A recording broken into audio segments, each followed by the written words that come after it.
It's time for Twit This Week in Tech, our last live show of the year.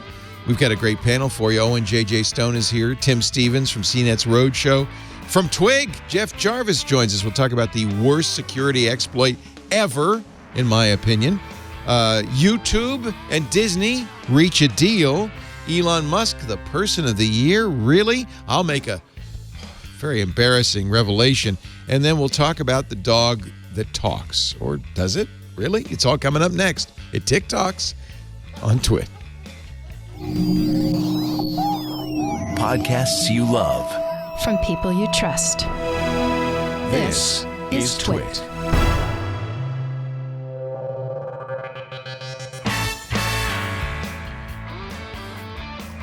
This is Twit. This Week in Tech, episode 854, recorded Sunday, December 19th, 2021. Filters not included. This episode of This Week in Tech is brought to you by Stamps.com. Save time and money this holiday season with Stamps.com. Sign up with the promo code TWIT for a special offer that includes a 4-week trial, free postage, and a digital scale. No long-term commitments or contracts. Just go to Stamps.com, click the microphone at the top of the homepage, and enter the code TWIT. And by userway.org. Userway ensures your website is accessible, ADA compliant, and helps your business avoid accessibility-related lawsuits. The perfect way to showcase your brand's commitment to millions of people with disabilities. It's not only the right thing to do, it's also the law. Go to userway.org/twit for 30% off Userway's AI-powered accessibility solution. Noom. You don't need rules to lose weight, just the knowledge and wisdom to empower you to build smarter, more sustainable habits. Start building better habits for healthier long-term results. Sign up for your trial at noom.com/twit. And by Mint Mobile. Cut your wireless bill to $15 a month, and for a limited time, buy any 3-month Mint Mobile plan and get 3 more months free by going to mintmobile.com/twit.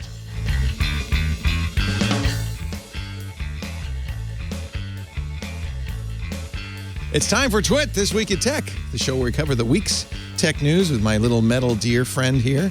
I get that out of the shot. Hey, we got a great panel for you. Starting with Upper New York State in the house, Tim Stevens of the Roadshow at CNET. Great to see you, Tim. Hey, Leo, it's great to be here. Thanks for having me. I know you're an ice racer. Is there ice? We had an ice storm yesterday. That's about as close as we've got so far. We had temperatures in the 60s this past week. So, no, it's not really been a typical winter, and it's looking like another bummer of a season. Sorry to say. What a bummer. I think it's just so, I don't know, I always bring that up when I see you because I think it's so cool that you race on ice, which just seems like self-defeating. But anyway, if that's what turns you on. Time. Also from This Week in Google, our dear friend Jeff Jarvis. I guess I got to do the whole rigmarole, don't I? I couldn't stand up on ice. I just fall down. Can you imagine racing other people on an ice, a frozen lake? No. Jeff is the director of the Townite Center for Entrepreneurial Journalism at the Craig Newmark. Oh, wow. We got a new one. Graduate School of Journalism at the City University of New York. Yay. Very nice. Very nice. Good to see you, Jeff. Boy, of course. Twit gets all the benefits. Oh, this is the big show, baby. You know, you're not in Twigland anymore. Notice I'm wearing a 3-piece suit and a bow tie. I mean, this is serious journalism. Also with us, Doctah, Owen J.J. Stone. Speaking of serious journalism, 'tis the season. Oh, look at you. For seasonings. Look at you. It's almost like somebody loves me and knows that I like to eat flavorful food, so they sent me some delicious seasonings for Christmas. You know that that face on that Hank Salt, is my son? Did you know that? I did. Oh, good. I did. You didn't just think we randomly sent you salt? No. I'm following him on the TikToks. I'm stealing stuff all the time. So I was very honored to have it. My daughter wants to take this and keep it for herself. I said that just seems like it's greedy. I think you should save it. I think it's like the first can of Chef Boyardee. Like if you had saved that, it'd be worth something today. Andy Warhol, we're only here. I mean, if that's the case, then send me another pack because I'm going to be cooking. I mean, it's impossible for me not to. It's really it says good. Truffle garlic on there. Like, yeah. how could I not cook things with truffle garlic? It's really, really good. I think, and I'm a little prejudiced, but it's and actually, I guess I have to. Let me ask Professor Jarvis. I have to disclose I am an investor in the Salt Hank enterprise. Yes, I guess you should. And I think it's doing very well. Good Lord, 27.4 million for one of his videos on TikTok? Yeah, isn't that amazing? Wow. Yeah. Wow. Oh, wow. I keep seeing stories. 1.7 million followers. Let's see if we can get that to 1.8 during the show, folks. Salt _Hank. _Hank on the TikTok. And on Instagram, actually, that's where somebody sent me an email saying, I don't like your son's videos. He never says what ingredients are in there. Well, the TikTok is just like, pretty pictures. It's food porn. But all the ingredients are on the Instagram. So follow him on Instagram if you care about the recipes. But I think it's really just to look at and make you hungry. That's all. I will tell you, and I cook. I tell you, like, 75% of it I'm never going to make in my lifetime. But there's like 25% where I'm like, all right, I got to go to the Amish market like today. I need this now. Hey, what's your specialty, Doctah? What's your specialty? Meatballs are my jam. I make the best meatballs in the world, and I make the best macaroni and cheese in the world. I'm coming over. I will do both through the show from there. I'm having dinner with Doctah tonight. Now, let me ask you, because we took you out. I did not know that you considered mac and cheese your specialty. We took you out when you and your daughter were here to a little restaurant where we had, I think it was lobster mac and cheese. Was that? Yes. How did that compare? It was okay? adequate. Adequate. It was adequate. Okay. Adequate. It wasn't bad by any step of the means, and it was good for what it was. It was very delicious. I just am. I'm like a Southern snob when it comes to that kind of stuff. Like my mac and cheese is my grandmother's recipe. My meatball recipe is from like my friend's Italian grandmother. She taught me and didn't teach her granddaughter because she knows that I cook and she doesn't. So I spent time crafting certain meals that I cook really well. So the only time I made meatballs, I brown them in a skillet and then bake them to finish them off, and then you throw them in sauce. Is that kind of That's a good way to do it. There's multiple ways, but that's a good way. Okay. My I have an important question. Go ahead, ask your question. Have you had the Popeyes new macaroni and cheese? Why, Jeff? Why? Every time with the Popeyes.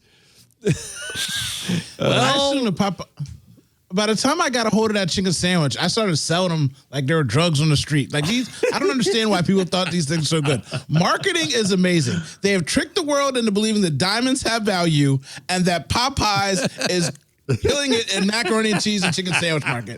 Marketing on human beings is amazing. Are you saying it is amazing? Popeyes is the De Beers of chicken sandwiches? Yes.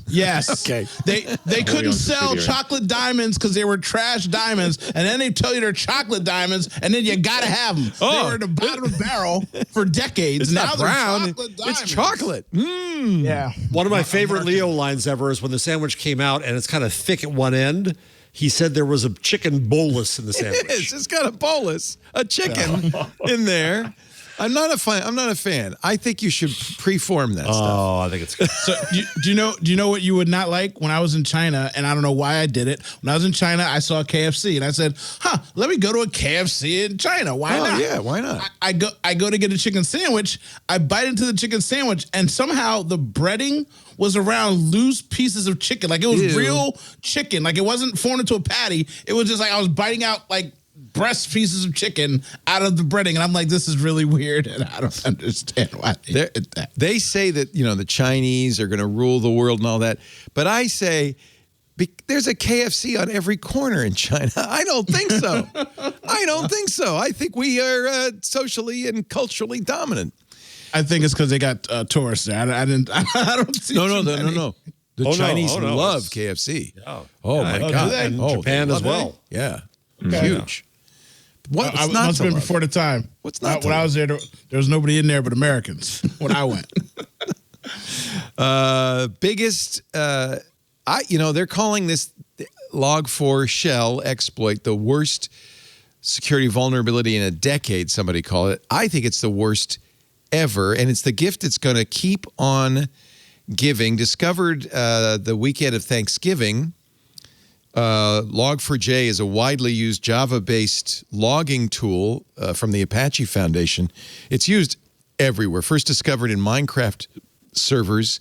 It's very easy to exploit. It's literally you could put it in the URL of a website, and it'll get it entered in the log. And as soon as it's in the log, it gets executed. And remote command execution, profit. It is now, we see, being used by nation states dramatically, China and others. It was a 0-day. And it was so easily exploited that the minute it was revealed, everybody knew how to do it. So everybody's working very hard to resolve this. We're also hearing from other security sources that this isn't the only flaw in Log4j, that there will be others. That even though you fix, you close the back door, you update to the latest version of Log4j, which fixes it, if you've been compromised, it's the gift that keeps on giving. And people say for years we're gonna run across servers that have this problem. The U.S. officials said this week that adversarial governments would inevitably seek to exploit the security hole. But companies like Mandiant and Microsoft have said that they already have, dudes. They already have, including China. Ransomware attack groups are using the attack. Go ahead. Yeah, I was just going to say, thankfully, so far, most of what we've seen has been, the typical bot farm and crypto mining stuff. But yeah, it's still very early days. I've got a good friend who's a sysadmin at a very large company, and he had a very long week. Oh, I bet. Patching up banking systems. And it's been about, I used to be a software engineer and an architect. It's been about 15 years since I've written any code. And I remember using Log4j in everything. And I'm sure some of those things that I wrote way back in the day are probably still running on production servers right now. And hopefully someone's got the keys to go in and do some updating. Is there one person who created it who's saying, yes. Oh, hell. Well, this is the irony. It was created by one guy. It is, of course, there, as with all open source projects now, there are other committers, but they're all volunteers. They're all part-time open source developers. And suddenly they're, on the line. It's used by everybody. It's Java. So, there's always that notion that Java is somehow sandboxed and safe. But this, it clearly shows that it's not. I think part of it is, the problem is that it's so ubiquitous. As you say, Tim Stevens, everybody uses it. It's just the default logging tool. Part of the problem is it's so easy to exploit. I could do it. Anybody could do it. It's simple text string. By Tuesday, and because it's running to system logs and really needs kind of pretty low level access to these systems to do its job effectively, and so it tends to be given a lot of permissions, and that means it can do a lot of harm in the wrong hands. Yeah. Checkpoint Software says it had counted 600. By the way, this is Tuesday. This is almost a week ago. 600,000 attempts to exploit the bug by malicious cyber criminals.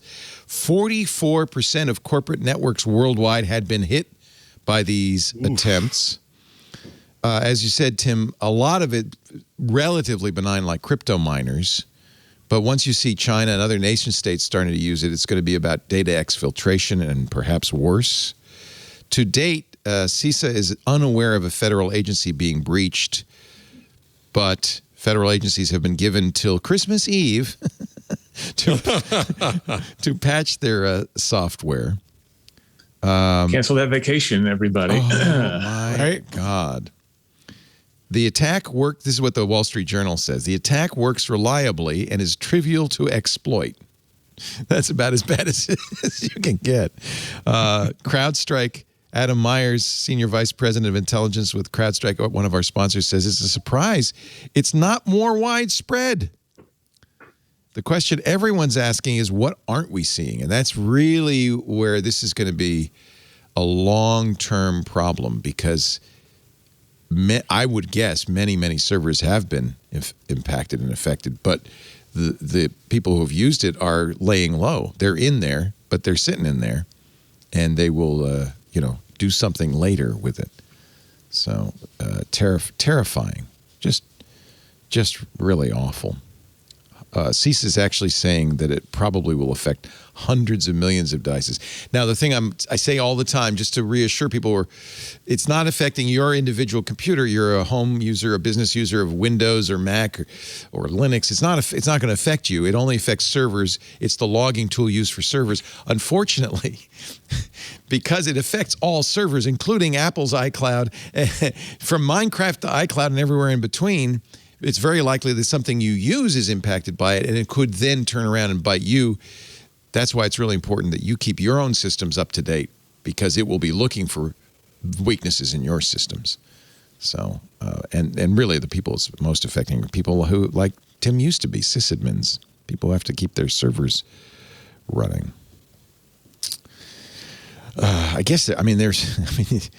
Normally on a show like this, we go, well, let's point a finger of blame or, there's no blame. This is just, this happens. It is, somebody said, oh, this shows you should never use open source. I don't think that shows that. No. Yeah, that's not it. I'm saying that? Everything's got a problem. I mean, the software is going to always have bugs. In fact, I think you could say the fact that this got patched almost immediately is testament to the fact that, these unpaid part-time volunteers who maintain this thing care a lot about quality and fixing it. Well, I've also heard a number of people say this has been a problem for a lot longer than anybody's admitting. I don't know about that. I haven't seen that evidence of that yet. But so just be careful out there.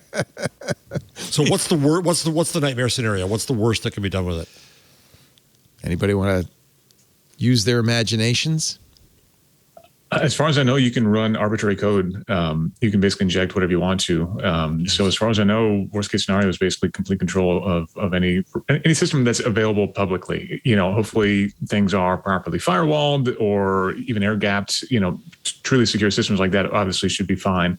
But anything that's got some kind of public access potentially is completely exploitable. And then at that point, you may be able to get inside of a firewall and gain access to some more secure system that way. So the potential damage here is really problematic. Thanks, Tim. Wired Magazine. Welcome. The next wave of Log4j attacks will be brutal. And this was 3 days ago. That's the Omicron wave, in other words. Yeah, exactly. We've only seen Delta so far. Because it's my guess that a lot of servers have already been compromised, but that the nation states who've compromised those servers, the really bad actors, are not the script kiddies putting crypto miners on there, but people who are saying, good, we got access. Could be, you want the real nightmare scenario? It really is going to depend on how well these servers have been secured. If they're open to the public, and that's kind of the notion of a server, is it's open to the public. It's a Minecraft server or it's iCloud or it's Amazon. People are using it. And if somebody with malicious intent is one of those users, you can do it. So, what we've seen in the past is things like our electric grid, not super secure. In fact, there's evidence that virtually every electrical provider in the country has been compromised in one way or the other. I think fairly likely that nation-state actors, Russia, probably already in the electrical grid. Financial services. I have to think most financial services probably do a better job of securing themselves than the nation's electric providers, but they probably still, some of them are online somewhere. That could be devastating. You could bring the grid down, which is worse, turning the power off or destroying America's financial system. The financial system. That would be pretty bad. Yeah? Yeah. You could trigger a recession, a depression, economic meltdown. Oh, geez. I'm sure our military systems are well protected, except that I wouldn't be surprised at all if military contractors don't have somewhere publicly accessible servers or themselves access these servers. I suspect it's as bad as it gets. Now, the only bright side is we are also probably in Russia's electrical grid because they're using it too. So it's mutually assured destruction. Don't worry, all of your NFTs should be safe because they are, of course, non-fungible. So all of your investments, all of our retirement funds really should be totally fine. If it's on blockchain. God bless the blockchain. If we put everything on the blockchain, everything's going to be okay. It's safe. Amit Yoran, CEO of Tenable, cybersecurity firm and founding director of US CERT, says it is by far the single biggest, most critical vulnerability ever. And I have to agree. I can't think of anything. You know, people might say, well, look at Intel's Meltdown Inspector problem. Yeah, but that was really, really hard to exploit. Every machine has it, but it was really, really hard to exploit. And as far as we know, we haven't seen any exploits in the wild because it took such skill to implement. This I could do. Any idiot could do. It's not hard at all. Checkpoint says they've seen 1.8 million attempts to exploit the vulnerability in the past week. In some cases, 100 attempts per minute. China and Iran have been spotted using it to establish footholds, and that's really the thing. Footholds is the thing. And so I think, you know, China and Iran, they're not going in there and putting in crypto miners or defacing your website. They're going in there for the long haul. They're going in there to live. And no way to detect it. Well, of course, there's always a way to detect APTs. There's always a way to find somebody in your server. The problem is they're savvy. They're good. They're probably leaving very little trace. And they're probably being smart enough not to trigger any tripwires. So I think it's a safe bet that they'll be there undetected for some time. Yeah, it's really a question of how well your network topology is defined because, again, this is giving easy access to public servers. And realistically, if you're designing your network right, you should be able to prevent some kind of, or have some kind of firewall or some kind of a barrier in between these public servers and anything internal with really, truly mission critical stuff. But like you said, Leo, there's this perception, of course, that Java is inherently safe. And so therefore, I think a lot of admins out there probably were a little bit relaxed in setting up access permissions to these and from these Java servers, thinking, well, you know, there's really low likelihood of anything really dramatic happening. So if those network topologies aren't correct, if there aren't the proper checks and balances kind of in place to prevent someone from hopping from a public-facing server to something internal that's supposed to be kind of blocked off from the world, that's when this starts to get really problematic. Yeah. Anyway, you know, we don't have our usual pundit level information to talk about this because it is, and there's not much we can say about it. It's just this is the gift that's going to keep on giving probably for years. They're saying that there'll be compromised servers in closets everywhere that nobody even pays any attention to, that will just be sitting there. And one day, you know, you'll log in and boom, you'll be sorry. Because I think probably most servers will be patched pretty quickly. The patch is out there. It's easy to fix. But the problem is the patch doesn't eliminate the person who already got in. It's just closing the barn door after the hacker's already inside. So anyway. Well, this is a depressing show. Okay, I'm going to cheer you up. Actually, I'm looking at all the top stories. There's nothing to celebrate. Nothing happy there. Nothing happy. Dr. All right, here's the good news. Disney's back on YouTube TV. Woohoo! I have to say, I really hate these clearance negotiations. Yeah. It happens all the time. It happens with cable networks, in local television stations. It happens with Roku. It happens with Apple TV, YouTube TV. Disney said, look, if you want to carry our channels, all 18 of them, you've got to give us more money. Google said, well, the heck with you. We went back and forth. It's really a game of chicken. Whoever blinks first, right? We've seen it happen before. And almost always these are resolved the day before they're going to pull the plug. Well, it didn't happen this time. And on Friday, Disney pulled the plug. A lot of Disney channels disappeared from YouTube TV. Now, this is not YouTube. This is YouTube's streaming TV service. I actually subscribe to it. It's expensive, $65 a month, but it's basically like cable. It has some nice features. It has a DVR for up to 6 people. Everybody in your family can DVR. Unlimited DVR. Yeah, except we learned something with this. Something really important. Not only did the channels go away, ESPN, FX, National Geographic, your ABC locals. But all your DVR recordings for those channels went away. They're not recordings. Ouch. They're not permanent. I'm not sure how it works. I'm not sure what the mechanics of it are. But when you lose that channel, you lose the DVR recordings. So like everything else in the cybersphere, you don't own it. You're renting. Well, they're just pointers. They're just pointers. Yeah. Google said we've had good faith negotiation with Disney for several months. Unfortunately, despite our best efforts, we've been unable to reach an equitable agreement before our existing one expired. Their channels are no longer available on YouTube TV. We're going to give you $15 off. It is expensive. It's $65. Now, I think that's a little bit of a PR thing on Google's part. See how much Disney's cost is impacting your bottom line? So it went from $65 to $49.99, $50. I almost wish they didn't fix it because I use YouTube TV. I'd rather pay the $49.99 than pay the extra $15 because, again, as being at this point, I'm overpaying. I might as well pay for cable again because I have the Hulu package where I get ESPN, Disney, and Hulu anyway. So I might as well. I was thinking to myself, well, I already got it. So go ahead and take a $15 off, save me some extra money off the top of my bill. But that just goes again, like you're about to say. That's how much it costs. Disney had to flinch. I'm happy Disney got to take a little bit less money because then hopefully that means my I don't know who flinched. It could be Google that flinched. We don't know. It had to be Disney because if it was Google, they would have not went out and said, I'm going to give you a $15 discount and all this kind of stuff because nobody's going to cancel their service right away. Well, you remember, wait till you feel the impact. All of this is a little bit of jockeying in the public sphere. For instance, I think ESPN alone is almost $15.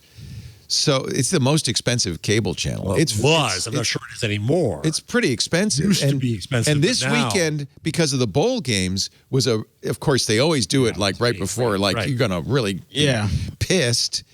And I'm not convinced I don't think we'll ever know. We never do who blinked, but they took them a day, right? So it's a game for them. It's a game. When I worked in the cable to the side of the cable industry, they would all brag that they leave no scrap of meat on the table, even if everybody is satisfied. They still just want to fight for the sport of it. It's a bunch of Logan Roys swearing at each other. Yes, exactly. F off. Lisa, we're talking about this TV show on HBO, which is still, I think, the best TV show ever, Succession. It's really good. And Lisa loves it. In fact, we like it so much, we're doing something I'm calling now the re-binge, where the season 3 ended, and now we're so desperate, we're actually starting over. We're just going to keep watching it. How do I keep hearing people say it's the best TV show ever? Best TV show ever. I know you don't agree. That's fine. You know, not only do I not agree, it's just like that is such hyperbole. I live in a world of like Breaking Bad, The Sopranos, The Wire, better. Yeah, in every respect. It's better. It's the Shakespeare of our time. But anyway, we don't have to agree on that. That's not important. Lisa has started using Loganisms against me. The other day, she said, "Stop buzzing in my ear." What? Has she yet told you to F off? Oh yes, many times. I'm sure that was pre-Succession. No. Well, maybe. Okay, yeah. But she's gotten more eloquent in it, thanks to Logan Roy. Anyway, does she do it with the accent? Does she do it with the accent? She does it like. I bet she is. Yeah, she does it exactly like Logan does. The great Shakespearean actor Brian Cox, who's I think 76. He's in his 70s. He's the eminence grise of this show. He's wonderful. In fact, the episodes without him are not quite as good, I have to say. Yes. He's so good. Yes. And they give him every actor in this show is brilliant, and the writing is brilliant. So they all have wonderful lines, but they give Logan such salty speech. It's wonderful. In any event, it's a show about a media mogul. Logan Roy's kind of the Rupert Murdoch. But in every negotiation he has, there's one of him and everybody else gets cowed. I feel like with these, it's two Logan Roys going, brr, brr, brr, brr, and nobody's the winner. You know who's the loser? Us. In every case, these carriage battles, it's us. It's the users who are harangued by the cable companies saying, you're going to lose the CW. Write them a letter. They're going to... And if it very rarely happens, but in this cases like this one where you do lose a channel, maybe you didn't see the What was the Jimmy Kimmel Bowl? How does he get a bowl, by the way? Anybody can get a bowl. I want the Leo Bowl.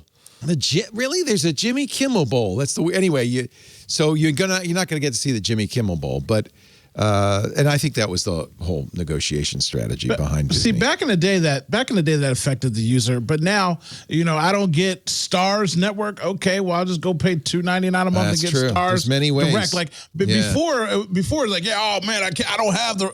Guess what? Now, everybody's got their own app. If you take it, like I said, if they took this away from me, I don't care. It didn't I didn't bother one iota. I logged in today, had this big blip on my screen. Sorry, no longer. I said, okay, cool. Now I got to actually go to their native app. Oh, it sucks for me. It's so hard. But I mean, nowadays you have to worry about that. The user doesn't suffer anymore. The world has changed. I'm still paying too much for subscriptions. YouTube TV is my favorite of all of these. Hulu has a streaming service where you get local channels. And it is, in fact, one of the U.S.'s biggest internet pay TV services. According to Variety, 4 million subscribers. They don't reveal numbers, but that's what the analysts say. Small. Yeah, it's small, but it's in a universe where there's a million little... And it's going to grow like crazy. Yeah. YouTube TV had more than 3 million customers in the third quarter of 2020. So it is growing. Hulu Plus competes. What do you like about it? Is there anything beyond just what it has, what it offers in channels? Or is there anything... Well, and the DVR? If you've got Logan Roy money, because it is the most expensive of these, it's $65. And if you're willing to pay an additional $20 a month, so it's $85 a month, they have 4K content. Not a lot of 4K content yet, but if you have a 4K TV, it's one way to see a lot of, for instance, NFL's not in 4K, but a lot of college football weirdly is. So if you want 4K sports, this is one of the best ways to get it. The other thing, look at that green. It's so green, isn't it, Lisa? Oh, I've never seen green like this. You know what? If you're a football fan, it's the difference between watching it on TV and being in the stands. You really feel like you're right there. I can see the sweat in their armpits. Yeah. Almost can smell it. The other thing I like is the DVR. Although it's very interesting to see that the DVR, you lose the rights to your content if the channel goes away. I don't know why you didn't think that would happen. It's in the space. It's in the server. It's in the cloud. It's not on your device. It's not like I know, but you recorded it, right? I mean. No, you recorded it on their cloud. Like you didn't record it, you saved it. But you saved as on their hard drive. It's a bookmark. Okay, it's a bookmark. Yeah, but okay, yeah. It's not TiVo. I don't have a box in my house that I'm I not that recorded it stupid. to. Well, I mean, you sound it right now. Just stop complaining about the thing you're complaining about. And side note, obviously, I should never say anything like because you're the smartest person I know besides myself. You're a genius. But let me tell you something. If you're looking right now, if you have it, I know Uncle Leo said it's expensive. But if you have family that lives in your tri-state area, that's right. They cap you globally. I've got up to 6 family members. I've got 4 on my line right now. I'm charging them $25 a piece. I actually make $25. Wait a minute, you charge your family members for access to your YouTube TV? Hey, I have to pay. They have to pay, and $25 is better than $65. Is it not? I'm not good at math, but I'm just saying $25 is better than $65. So if you're out here and you live in California, you just hook up 6 people on the line and you're good to go. You can't go out of your region though because they're smart. They stop you. They only give you 3 weeks of viewing because I have like 42 accounts all kinds of countries. But you get what stations? Do you get the New York stations or the Philly stations? I get the Philly stations. So I think that's one of the. So we don't get locals here. You have to get cable. I guess if you have an antenna 50 feet above your house, you might. But we're far enough from the big city that we don't get anything. We get like one UHF station up the road a bit. So I need something. And YouTube TV gives me the San Francisco locals. That's good. It is good. You know what's the only negative? Is you can't, so with the TiVo, you can skip commercials. I shouldn't talk about this. Never, ever skip commercials, boys and girls. It's like stealing. It is stealing. It's amoral. You should feel guilty as hell whenever you do it. It's wrong. You should say 4 Hail Leos every time you do it. So the YouTube TV scrubber is not, it depends, I guess, on what device you're using. But on the Apple TV, you got to do it like this. But then I realized this was a big realization. If you lived this life, you'd be happier. You need this life. This remote right here. Does that skip better? Oh, their remote? Oh, I be skipping do that day all day long. This thing right here is the quickness right here. See, you in the Apple universe, you got to get over here to their universe. Once you get into their device. Wait, I found a workaround. Siri will skip for you. So you can say, Siri, skip ahead 1 minute, 2 minutes, whatever length you want. So the only time I skip is if I have a recorded football game or the F1 races or things like that where I just want to see the results, right? But you can say, and with football, that's going to be a minute break. That's going to be a 2 minute break, 3 minutes. So you can say skip ahead. Or as, they also do as you would say, skippity doodah ahead. Skippity doodah. And also, with the fun thing they do with sports is, like, if I come into a game and I'm late, I can just hit that catch up on all the key moments thing. Love that. That they have. And man, and they really do have all the key moments. That's like, YouTube I tried at work. One time, That's YouTube. And I thought, like, yes, I was like, man, this isn't going to work. Let me see this works. I watched 3 games like that, and they hit the notes, boy. Like, it was like, I forgot. It was impressive. That's the other great benefit of YouTube TV. It has that summary kind of. Yeah, they really do a good job. Great. All right. So now we sold you. That was a happier right? segment. That was happy. Yeah. All right, let's take a break. Now that we're ending on a happy note, it'd be a good time to do a commercial. We'll come back. Love it having you guys on our last, well, I guess it's not our last show of the year exactly. We're gonna have next Sunday. It will be a little bit pre-recorded. It's a best of twit, not best of, holiday special twit. And this year, you've been on that, Jeff, in the past. We actually flew hosts in. It was a lot of fun. But this year, those were the days. Those were the days because of Omicron. We aren't even going to be able to have people in studio. So our holiday special will feature our in-house hosts, Jason Howell, Micah Sargent, Aunt Pruitt, and I, and we'll gather virtually with our virtual eggnog and have some fun. That'll be the holiday special, December 26th, a week from today. And then the following week, January 2nd, is our best of, where you've been hearing us ask all year long, let us know what the best moments were in Twit. So we compiled them. Those are always fun.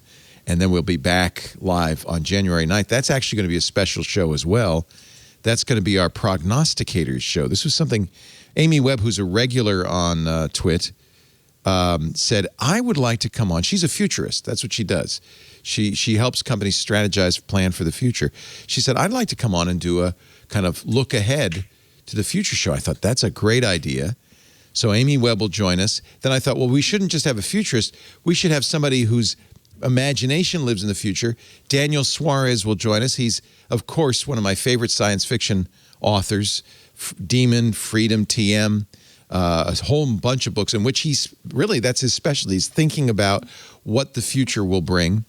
And we're also working on a third, and I won't say any names yet. We've reached out to some very interesting people, but I wanted to get a scientist. So a scientist, a science fiction author, and a futurist walk into a bar, a Twit bar, and that should be a very, very interesting episode. Leo, January 9th. Yeah. Can I do a looking back show? A Gutenberg show? I remember when Gutenberg invented the Bible. Yeah, I could do the whole 400 years of history. Actually, that's a great idea. But we should mention, for those of you not watching video, Jeff has somewhere found a Gutenberg T-shirt. Wait a minute. At the Gutenberg Museum Watch this. in Mainz. Watch this. Stop buzzing in my ear! Lisa's here with Christmas cookies for everybody. Lisa! Hi, Lisa. They're all saying hi to you. Hi, Lisa. Oh, these look really good. I might bite the head off a sugar cookies, gingerbread. Yeah. Also, side note, Uncle Scrooge. I was just texted, if you use custom guide with your YouTube TV, you can re-add all of the Disney channels and they will appear. DVR recordings and saved library items will remain also. No, I know. That was the thing. When they went away, the DVR went away. When they came back, so did the DVR. Yeah, you got to say that out loud. You had me thinking all my old stuff was gone. Oh, no. That's the beauty of it. As long as you got an agreement, you can have it. All right. Well, we agree on the agreement. Yeah. For today. Yeah. Let's take a little break. While I eat a gingerbread man. He bit his head off. Do you start with the toes or do you go with the head? I went with it. They're all the same. It's all the same. Yeah. You can't really tell. It's just a cookie, folks. Our show today brought to you by Stamps.com. This is a tough time at the post office. I love the post office. I love my postal workers. We know our mail carrier's name by, I won't say her name, but we know her, and she's great, and we give her a Christmas card and a little bonus every year. But I have to say, you don't want to go to the post office around this time of year because that's amateur hour. All the people who go to the post office once a year will be there with 20 packages in their arms, and you will be in line. I've been watching the lines get longer and longer. Here's a pro tip. You don't need to. You don't need to go drive down to the post office, wait in line. No, none of that stuff, because you've got Stamps.com. You can do everything you would do in the post office without leaving your desk. With your computer, your printer, and you don't need a postage meter. Stamps.com is amazing. And by the way, it's not just the U.S. Postal Service anymore. Stamps.com also does UPS. So now, this is now the all-in-one service you need. Stamps.com lets you compare rates between UPS, USPS, various services that each offer, print labels for packages. You could even print right on the envelope for the Postal Service. Plus, and I love this, you'll get discounts you cannot get anywhere else. You can't get at the Postal Service. I love Stamps.com. They've been an advertiser on our shows. We're now going into our 10th year.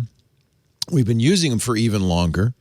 If you haven't tried them yet, I got to ask, I don't know how can I entice you? I don't know what you're waiting for, except that this is the time of year. Whether you're selling online, especially if you're eBay, Etsy, Amazon seller, and, Stamps.com will actually pull the address from the website. You can put a logo on there. You can put your return address, all of this automatic, less data entry on your part. Plus, you always have exactly the right postage. Can't tell you how many times I've received packages from Etsy. Clearly, they licked the stamps. They put the wrong number on there. Postage due is not a good look for your business. Stamps.com can do it right. You'll even get a USB scale, so you put exactly the right postage. You get all the services, the post office and UPS, without taking the trip, and discounts up to 40% off U.S. Postal Service rates and 76% off UPS. It's amazing. Go into the post office instead of using Stamps.com. Well, it's like taking the stairs. Take the elevator. I guess if you're just going up a couple of floors, take the stairs. But if you're going up 30 flights a day, you need Stamps.com. Stamps.com, for anyone who spends more than a few minutes a week dealing with mailing and shipping. You'll save time. You'll save money. It's just the right way to do it. Go to Stamps. We got a great deal. Go to Stamps.com. Up in the upper right-hand corner, you'll see a little link that says, you heard this on a podcast. You click that. Enter the promo code TWIT. Now you're going to get a very nice special offer. 4-week trial, free postage, digital scale. No long-term commitment, no contracts, just great service from Stamps.com. Please, this year, you owe it to yourself. I know you've been thinking about it. Let's do it this time.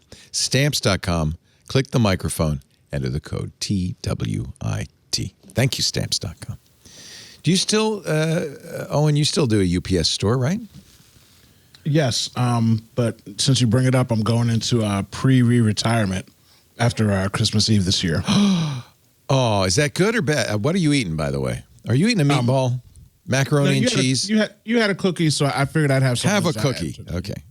I didn't mean to interrupt your cookie. No, you're fine. No, pre-retirement is me just not having to go back in the store. Good. Since COVID happened, it was hard hiring people and keeping people in. So I had to actually go into the stores and work for the last year and a half. But that ends on Friday. Yay, so, congratulations. Going back to just collecting my royalty checks, as it were. That's nice. Have you? So you've experienced what they're calling the Great Resignation.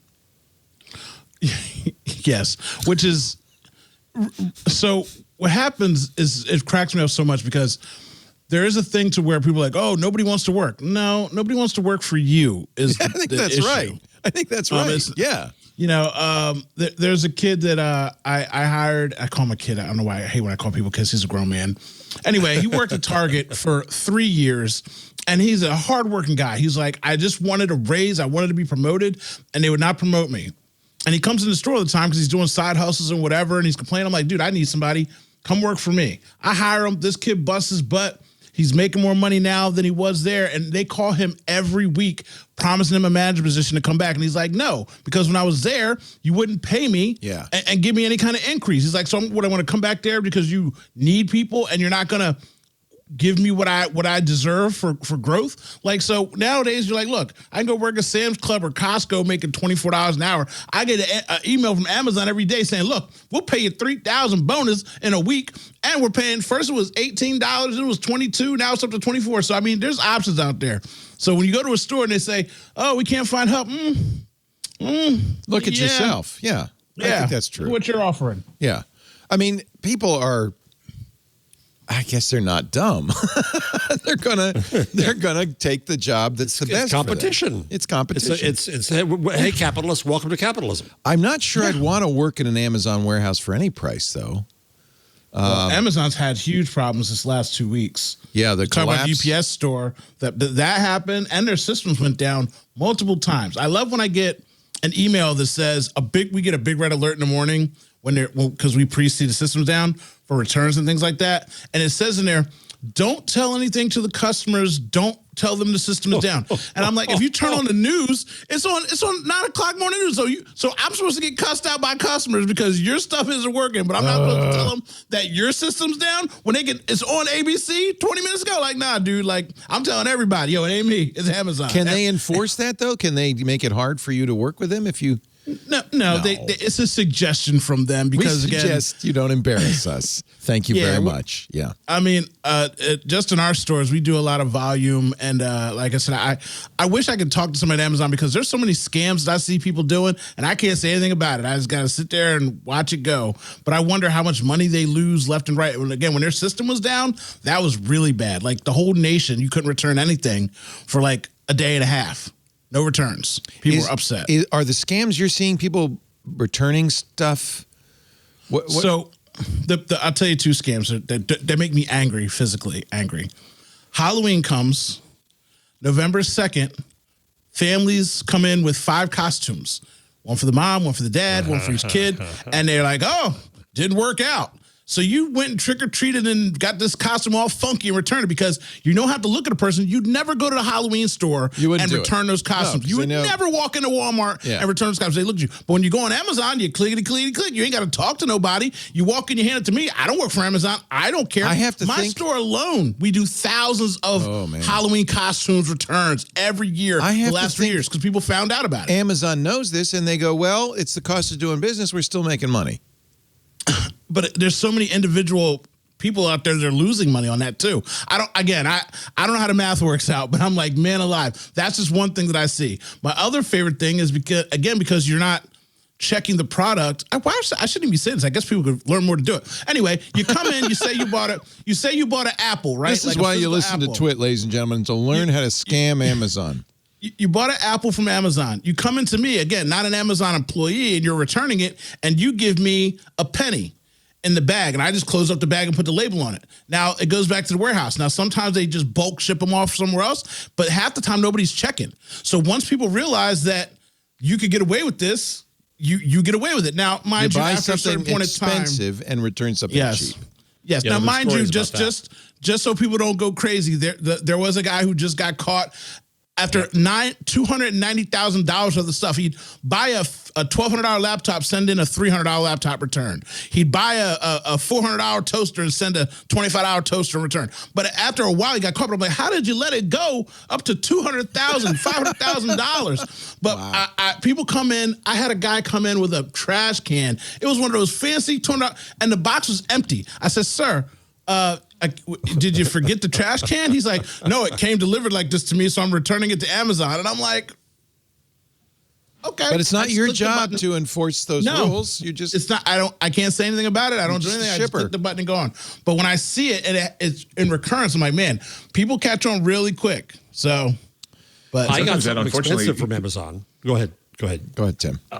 That actually can burn consumers down the road too. I actually bought a roof rack attachment kit for a car, and it was on Amazon Warehouse used, so it was like 20% cheaper. So I thought, sure, it's no big deal. I'll save some money. I get it, and it's actually the wrong kit. And what somebody had done was purchase the kit that they needed for their car, put the kit for their old car in the box, shipped it back to Amazon. Amazon hadn't actually checked it, so they just said, "Oh, it's in good shape, so we'll sell it as used through Amazon Warehouse."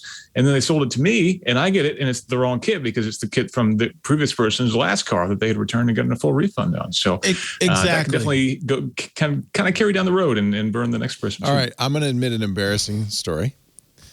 I think I told this on Twig, Jeff, but I'm going to further embarrass myself. I spent when at the heart of the COVID thing, I thought I've got to get a big HEPA filter that can do the whole house, like 1,000 cubic meters of air.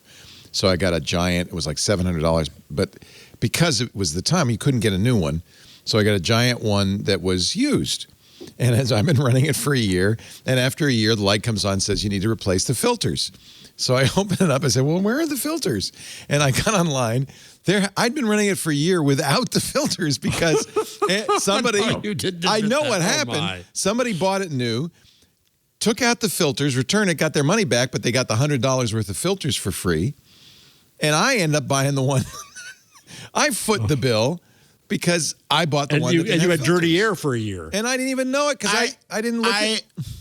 I am so angry at you, and I'm so angry at that company. First of all, the fact that it didn't alert you that there was no filter in the system for over a year, it just shows you that those lights that come on that say it's time for a new filter have nothing to do with anything. They're just a timer, I guess. And second of all, you need to check everything you open. Well, I did. I didn't know how it worked. I thought the filters were inside or something. I didn't know. You're a nerd. The first thing I want to do, I got air filters too. I go look at them. I'm trying to look at the design. I'm trying to make sure that this thing ain't got extra holes in it. Well, I will from now on.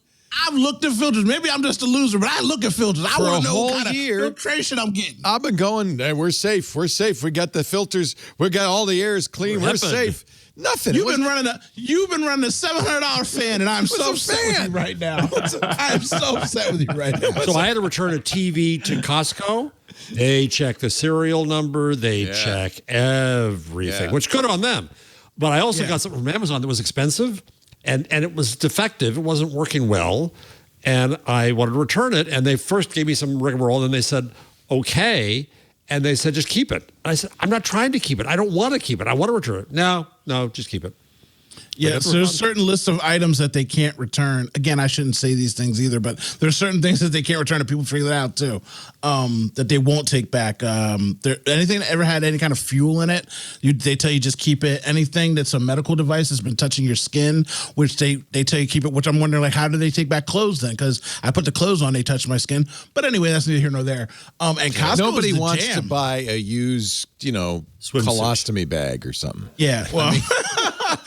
You go right there, Leo. You over a lot of possible illustrations. You'll buy a used jacket, but if it's, if it's a hernia belt, you're not going to maybe want to buy somebody's old hernia belt. And shout out to Costco. Go after Christmas, go on hashtag Costco and Christmas tree. People return Christmas trees after Christmas Day and New Year's Day. Yes, because Costco will return anything. Like they do check all the numbers, but you can return anything to Costco. Like if you bought a bed from like Sam's Club, Costco's, or BJ's, that's one of the things they can't take back. I'm not going to ask you this, Owen, because I know what your answer will be. What's my answer? No, I know your answer. So I'm going to ask Jeff and Tim, and then I know what your answer is going to be. Do you think people are more dishonest than they used to be? I know you think they are, because you see the worst of life, Owen. But Jeff, what is all of this? This is all little minor scams, and I think some of it is because it's anonymous. I think Owen's right. Mm-hmm. But there's just these little, people just do people care less than they used to about just, or do they feel they get ripped off more and this is their recompense? Or maybe that's it. Maybe they feel justified. You and I are old and grumpy. Tim, what do you think?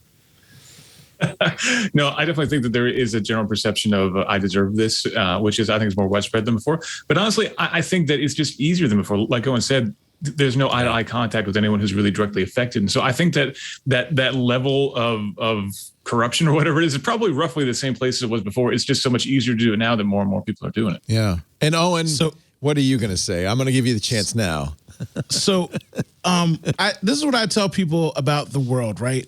The world is the exact same. I hear people say all the time, kids nowadays don't want to work. My son doesn't want to. Back in my day, I was like, first of all, who raised the kids that are in this day? You did. Second of all, I remember when they used to make kids work in mines and coal fields, and I remember slavery, and I remember people waterboarding people. I remember Romans and Egyptians and slaves. I remember the whole world being crappy throughout history because human beings are crappy. So the world is a beautiful, ugly place. There's always been crime. There's always been theft. It's just on different levels. Ask Alexander the Great how he acquired so much. Did he just get it for free, or did he do something extra to go get it? Okay, so getting the Halloween costumes is scummy for sure, but I mean, human history has shown that we are beautiful, evil creatures throughout the arc of our time on this planet. So I'm not saying it's worse right now than it was yesterday, because my great-grandfather would disagree about how I'm living, talking on a show with you guys, as opposed to how he had to grow up. That's Steven Pinker's contention. He says you think we're more violent, but really, if you compare it with history, we're less violent. Although I have to say, the 20th century was pretty darn violent and nasty. Because of weapons of mass destruction, we were able to kill more than ever before. So, anyway, Pinker makes a pretty strong case. Oh, the 30 Years' War was pretty awful. Yeah. It's not that they wouldn't have used weapons of mass destruction; they just didn't have them. Didn't have. Well, it went on for 30 years. Yeah. I did a panel. Well, wait a minute. How long were we in Afghanistan? Well, I mean, true. Not quite. We got to 20. Yeah, we would have gone to 30. Could have. Easily. Well, the Swedes just kind of did big stuff in Europe, but then they became Swedes. Right. Now they're nice. So you can change. All of a sudden. Yeah, now they're Swedes. They're nice. Beautiful, horrible place. Maybe humans have been bad all along. I just feel like they. It's just what we do, baby. This is what we do. It's not a big evil. It's a low level of I'm going to get mine kind of thing. Like it's okay. The hubris of present tense that we think everything that matters is worse now. I guess you're right. Yeah. You know, I have to say there is one social network I really like. I know you're a big Twitter fan, Jeff, and but to me, Reddit gives me the news I want. It's the social network I want. And I realized, I was thinking the other day why I like Reddit, because I am an enthusiast. You know, I get excited about a thing and I want to go all in on it. And with Reddit, I could say, good, I'm going to follow those 3 subs. And then when I move on to the next thing, I unfollow them and I follow the next 3 subs. So Reddit always kind of is perfectly suited to the thing I'm interested in right now. I happen to think it's a really good social network. They have apparently announced they're going to do an IPO, owned by Condé Nast, right, Jeff? Yeah, majority. So Condé, I told the story on Twig, I guess not here. My old boss, Steve Newhouse, was desperate to buy Dig, and they weren't interested. And so he bought what was then kind of the second Kevin, choice. You should have sold when you had the chance. Yeah. So it was the second choice was, this thing called Reddit. They're pretty cool. They're a little weird and different, but they were a Dig clone initially. They clearly copied Dig. There's no question. Yeah. And Steve taught me interactivity. Steve Newhouse. He's visionary about it. So he got Reddit and he owned it fully for not much money at all. But then very wisely kind of spun it out a bit. So he created equity to motivate the former owners to keep going and new staff. And then they were able to acquire things and work that way. And so now going to a full IPO was really kind of a brilliant arc of the story where they could get the full value now of Reddit. If I were Tim Stevens, an ice racer, I'm sure there's a subreddit. I'm sure there is for every little niche, and I bet you there's an ice Reddit. I'm actually not sure. I know there's a Subaru ice Reddit, and I'm certainly on it, but I'm actually not sure if there's a subreddit. I'm checking right now as we speak. Is there a Klutz Reddit? I'd be there. So it's so interesting because you can. I think it's a good IPO. I think there are definitely issues like with every social network. I mean, Reddit was hosting a lot of horrible stuff, but they, under Condé, I think for a long time, under Alexis Ohanian and then Steve Huffman, they kind of wanted to be the free speech wing of the free speech party like Twitter. But I think they realized that's not going to fly, and Condé certainly didn't want to be host to some of the horrible stuff that was on Reddit. So they've gotten rid of all of those, I think. Have they gotten rid of all of it? No, or there's is it still just not visible now? It's like Tumblr. There's still adult content, but the thing about Reddit is you only see what you want to see, so you get to follow what you're interested in. And I think I don't know. I believe in it. Anyway, I think the IPO, I think it'll be very interesting. I feel like they'll do well. Let's just say that, but maybe that's just me. They wanted to be the somebody dwindle in the chat room saying they wanted to be the civil 4chan. Yeah, I think they predate 4chan, maybe not. But yeah, I think they do. I mean, Steve, my old boss, did call me after I left the company and kind of said, "What do we do with this bad stuff here?" Yeah, because as you say, the owners, the founders wanted to keep it as free speech, and it's the difficulty of number one, setting a policy, and number two, enforcing it at scale. Right? It's a problem with everybody says. But the thing that Reddit does differently, that is different from say Twitter. It's not different from Facebook. It's different from Twitter. Is you have moderators for each subreddit. So they are kind of responsible for what that subreddit's rules are. And so because there are people who have some ownership of it, they're not paid, but they have some ownership of it, I think it works pretty well. I don't know. Anyway. How does Reddit make money? Go ahead. How does Reddit make money? Advertising, right? There's advertising. Yeah. There is advertising there. Yeah. But mostly wasn't for a long time. And I pay for Reddit. I mean, you can pay for gold coins or something. I don't know what I get. Yeah, but I'm just wondering how much. Go ahead. Oh, and sorry. No, I'm just wondering how much money they have for having an IPO. Like I just don't. I don't know if the market's going to. I guess the market cares about that. That's right. Yeah, I mean, I'm just. I still think of Reddit as like Nerdville and like hyper finite Nerdville. So I mean, as far as money for the masses, I'd be interested to see it. I just don't think it'll work. But that's just me. I don't know anything. Yeah. So Leo, actually, your point about Reddit proves what you keep on whining about with Facebook. And Twitter is how you want what you want to see, and you don't want to see anything else that somebody else recommends to you. That's why you like Reddit so much, right? Yes. It's that's not exactly algorithmic. right. It's not algorithmic. That's why you like it. That's another I, point. for one, like my algorithmic masters, but you don't.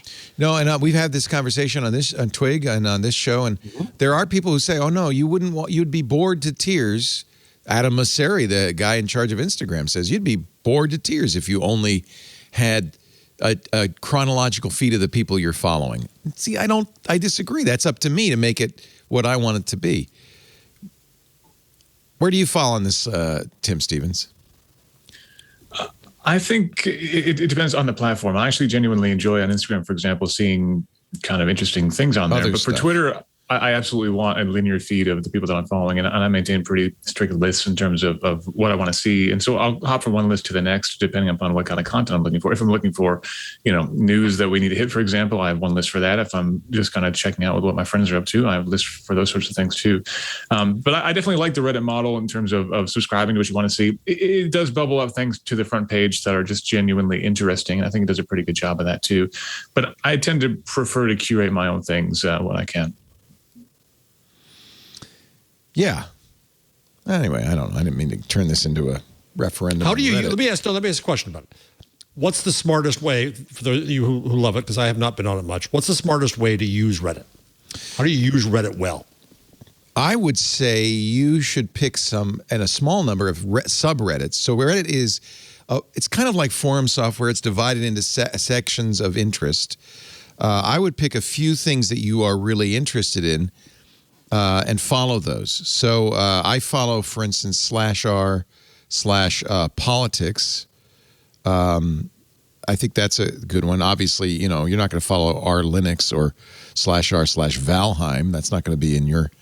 There's Pixel 6. See, that's a good one. Let's say I know you have a Pixel 6. You've had some problems with it.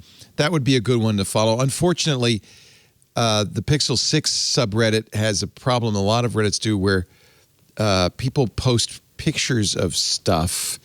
The Mac subreddit, I don't know why everybody posts their picture of their new Mac. Like, I could care less. Pixel 6 subreddit got all of a sudden a lot of cats. But pick politics or news. I follow the Succession subreddit. I follow the chess subreddit. Things like that. I also follow a lot of tech stuff. So pick 3 or 4 things you're really interested in. Because a lot of these are very active. A lot of them will have multiple dozens of posts, but they're not like Twitter active, and they're Reddit, very, very specific. I find Reddit to be some of the smartest regular people on earth. Again, it's a very finite window for people that are in their groups, but like when you get into a group, sometimes I read stuff and I'm like, man, you should be like running a country or something. Like, what are you doing? Just post it on here. Like, you should overthrow a company. There's a lot of a Reddit subreddit called Best of /r/best of, where that's exactly what people do. This was the best post. Like, this guy nailed it on some topic. Yeah. And so that's a good example of, but I will also say that Reddit has its own culture, and some of the comments on any given post can devolve into kind of Reddit stupidity. Where America. It's America. But in general, I think Reddit is the one social network where you should always read the comments. And I think, on YouTube and elsewhere, you kind of say, well, don't read the comments. But in Reddit, you really should, because quite often something will bump up to the homepage and the first comment will be, well, actually, this is fake, and here's why it's fake, and here's how you can tell it's fake. And you wind up learning, now I could identify this as being fake in the future. And you don't really see that level. That's a good point. Of commenting. That's a very good point. Yeah. A lot of times, there's a meme going around. And the Redditors are smart and will say, see, you could tell this is faked. But what I usually will do is I'll read the comments until it gets to the point where it starts to descend into Reddit, punning. And then I'll say, okay, this comment is done. Let's go to the next one. I don't know. I really like it. I'll be very curious how well it'll do. I think you're right. I don't know how the markets will react to this, but BuzzFeed was a disaster. Well, exactly right. I mean, it's interesting that Reddit's planning this on the heels of a horrific BuzzFeed IPO. Why do you think Go ahead. It almost seemed like somebody shorted that thing like it was an AMC stock, boy. They just it went down quick. So BuzzFeed was a SPAC. It was a SPAC, and that's not and IPO. was a particular SPAC that would let them stay in charge. And NBC was pissed about the falling valuation and got a carve out, which ruined it for everybody else more. And then a lot of people left the SPAC, and so the actual money they raised was tiny, and then it went down. Actually, the employees couldn't get out because there was some bureaucratic mess up, so they're all pissed off. That's a particular vulnerability of SPACs that I was not aware of. A SPAC. Can you explain what a SPAC is? I don't want to. A SPAC is a thing that already has people investing in it, and then it's a nothing company, and then they can merge with a company. It's kind of a made-up company that has raised money in order to merge with another company and make a real bet company. On the come. Yeah. The problem, which I didn't know about, is the people who said, oh, we want to buy, we definitely want to buy BuzzFeed. Here's, we'll put in $1 million. I didn't realize they could say, no, never mind, and take it out afterwards. And apparently that's what happened to BuzzFeed. They had raised, tens of millions of dollars for this SPAC, and most of those investors withdrew. They decided not to participate. How can that even? It seems like because it's a public entity with liquid assets. It's liquid. And I'm getting. That's what they're going to buy. Oh hell! Let me run to the hills, and you get out. Yeah. So it is liquid. I think maybe we've learned a lesson about SPACs this week. It didn't work out so well. Jonah Peretti, who was the founder and stood probably to make a lot of money on this. Jonah, let's be clear, is brilliant. Is a visionary and very smart. Yep. Probably hoped for, a nice exit in effect. And it's an exit without an exit, isn't it? That was the other side of it. And probably one of the reasons it didn't do well is it wasn't really an IPO or a sale or a merger. It was just give us some money. And we're going to still run the place. Does it assign that BuzzFeed's model is not good? No, I don't think so. I mean, but so I what it inspires in me, and we talked about this a little bit on Twig, is that I think we're seeing the last gasp, the last supernova of scale. And what Peretti said is that we've got to ramp up together and do roll-ups to compete with the big boys, even though they're tiny compared to the big boys, Google and Facebook. You saw Vox and Group 9 merging. Another effort saying scales it. You see the magazine companies are, look at what happened to the Time Inc. and Meredith came together and then sold off a couple, and now they're just on the content factory floor for Barry Diller because it's scale. So I think scale has just cheapened media to its extreme here. Scale allowed all kinds of new things to start. Scale created the mass market. Scale created the advertising market, the consumer economy. But the internet ruined all of that, and they haven't realized it yet. And so I think that's what's happening here. Is that what I don't blame these guys. Jonah's brilliant. The management of both Vox and Group 9 are brilliant, but they're doing what they have to do with the present advertising market because they depend upon advertising. Yeah. It's always advertising, isn't it? It's always it's happening in the subscription market too. Yeah. But that's what benefit does Substack Scale really bring you if they don't use it to market across? What benefit does Spotify bring you? Well, Spotify says we own all the podcasts, but hey, buy this one. Give them a fortune. They don't own this one yet. Yep. And I don't think yet is a very optimistic way of putting that. Let's take a little break. When we come back, the most successful mobile gaming year of all time. Kind of a remarkable year for mobile gaming. But first word, speaking of sponsors, from UserWay. This is a sponsor. I almost feel like this is a public service announcement because I'm a big believer that the internet should be accessible. We have a lot of blind listeners who can't use your website because their screen reader just chokes on things like images that have no alt tags or weird navigation menus. You know where you really want those screen readers to work? On your shopping cart. You're leaving behind millions of people who would like to be your customers because they can't use your site. Now, I'm also sympathetic for anybody who runs websites. That's a challenge because I know we thought, what are we going to do? This is going to take a lot of extra development, a lot of extra time. Along comes UserWay. This is a big, big, big break. Userway.org is amazing. Every website has to be accessible. The ADA requires it. UserWay is an incredible AI-powered solution that automatically remediates and enforces the hundreds of web content accessibility guidelines. And it does it with one line of JavaScript. It could do more than an entire team of developers. Making your website accessible, I know, can be overwhelming, but UserWay's solutions make it simple, easy, and I really want to underscore this, cost-effective. It's much less than you'd think. Probably, it's less than we spend on web fonts every month. It's really affordable. Now, first thing to do, go to userway.org/twit. They've got a free scanning tool. Run it. See if your site's ADA compliant. If it's not, now that's cause for concern. You're open to ADA-related lawsuits. You're also leaving behind a lot of potential users. UserWay's AI and machine learning solutions are used by more than 1 million websites, some of the biggest websites in the world, Coca-Cola, Disney, eBay, FedEx, Walmart, UNICEF. UNICEF uses UserWay to make its site accessible. And now UserWay is taking those best-in-class enterprise tools that are used by the big companies and making them available to small and medium-sized businesses at a price small businesses can afford. Operating an accessible, compliant website just makes business sense. And if you do take off, you suddenly scale, UserWay can help you there too. If they can work for Disney, they can work for you. You'll automatically generate using UserWay's computer vision the code for those image alts. It'll see the Golden Gate Bridge in an image as an example and say that's the Golden Gate Bridge. By the way, it gives you an easy way to add to that. That's the Golden Gate Bridge at Sunset with bicyclists or whatever you want to have it say. But it gets you the base level there. It gets you the basic description in there. It'll take those complex nav menus that are the bane of screen readers and make them accessible. All the pop-ups will be accessible. All the forms, your shopping cart will be accessible.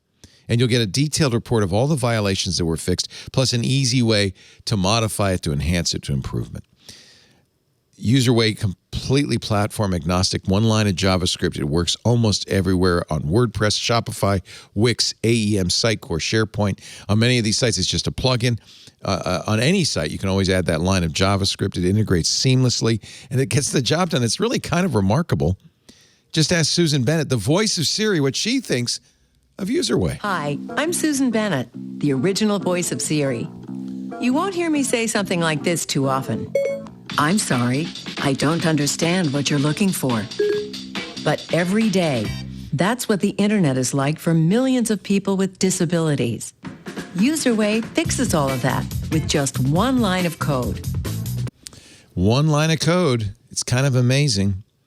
UserWay can make any website fully accessible, fully ADA compliant, and with UserWay, everyone who visits your site can browse seamlessly and customize it to fit their needs. This is how you could show your brand's commitment to the millions of people with disabilities. They want to use your site. Make it easy. Go to userway.org/twit. 30% off right now on UserWay's AI-powered accessibility solution. UserWay, making the internet accessible for everyone. Visit userway.org/twit today. We thank you, UserWay, for supporting This Week in Tech. Elon Musk, Person of the Year 2021. As you pointed out, Jeff's been in these editorial boards making these decisions. You never did the Person of the Year for Time, did you?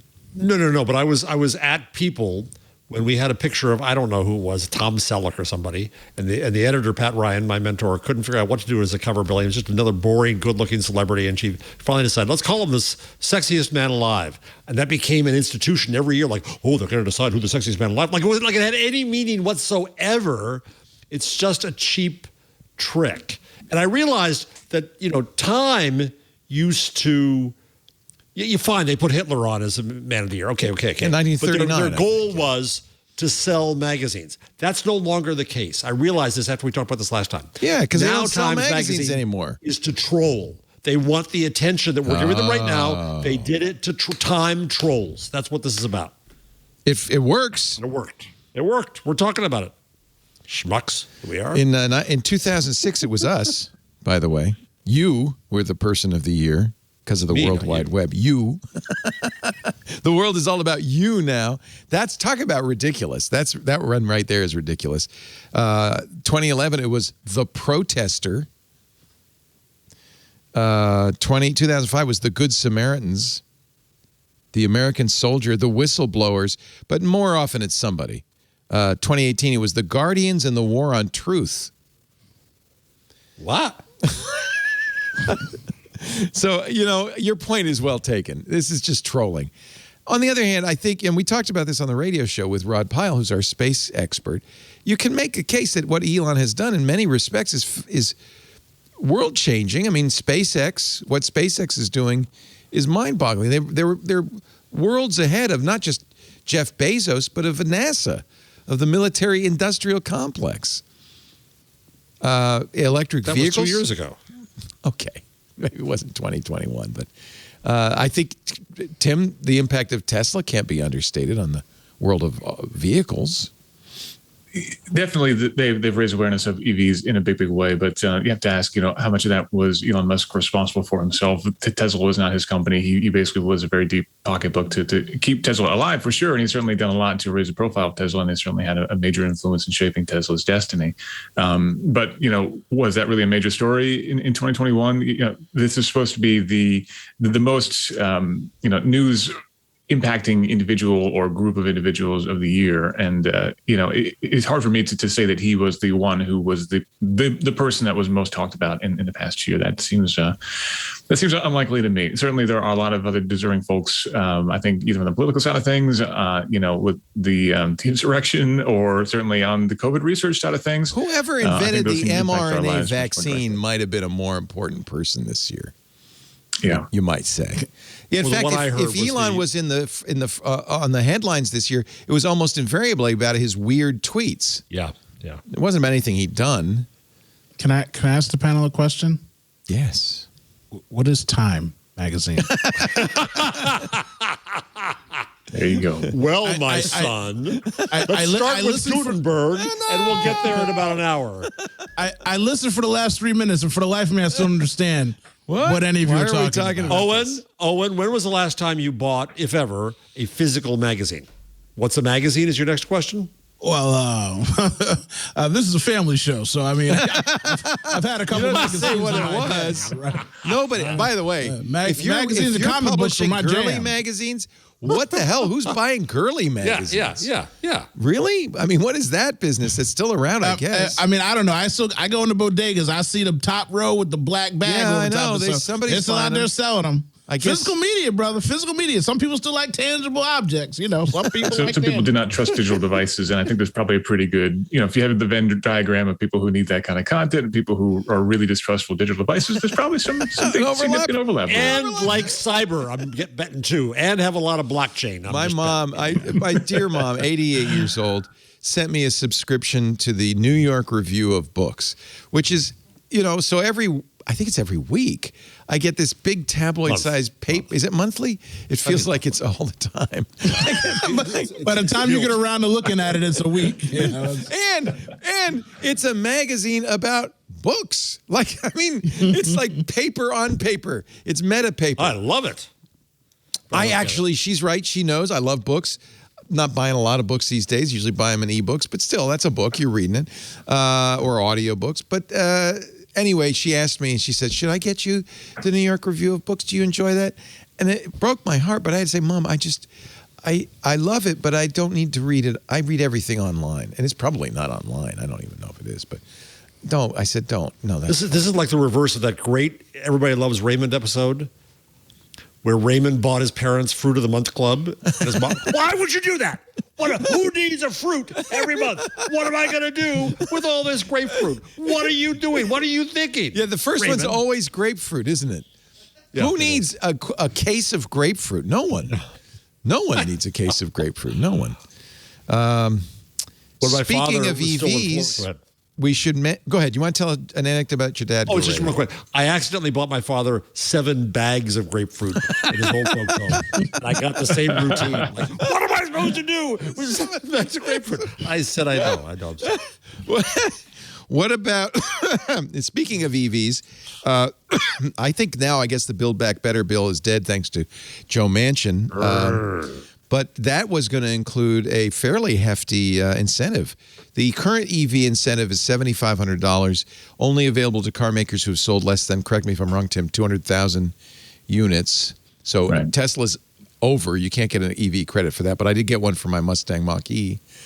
How important is this to EV growth, these incentives? Right now, it remains to be seen because there are such dramatic supply chain shortages that I don't really know that it's going to impact the economy that much. But certainly there were a lot of pricing decisions on these EVs made with the expectation that incentives were coming. And so these going away has a pretty significant impact. But, it remains to be seen. We may see this come back again, and I hope we do. The incentive was going to get even stronger, especially for U.S.-made and union-made EVs, which was, a controversial addition to the thing, but ultimately meant that a lot of people would get up to $12,500 off of a new EV, which would really substantially bridge the gap between a traditional gasoline-powered car and an EV and get a lot of people into these things. And I think ultimately that would be very good for the economy and for the environment. So I do hope that we see this come back, but yeah, I'm not sure exactly what it's going to mean given these things are so hard to find right now anyway. Yeah, it would not actually have covered the Mustang Mach-E because it's made in Mexico. Right. So you would still get an incentive, but you would not get the full $12,500. I think you would lose about $4,500 off the top of that. I don't have a problem with that. Bringing auto manufacture back in the United States, that creates jobs. Part of the incentive was for union jobs. Again, I don't have a problem with that. You get more money if the battery's made in the U.S. Again, that seems like a good idea. I'm sure it makes a big difference in the purchase. If people feel like they're getting a nice big chunk of change. Is it a tax credit or is it actual money? It's a tax credit. It's a tax credit. Yeah.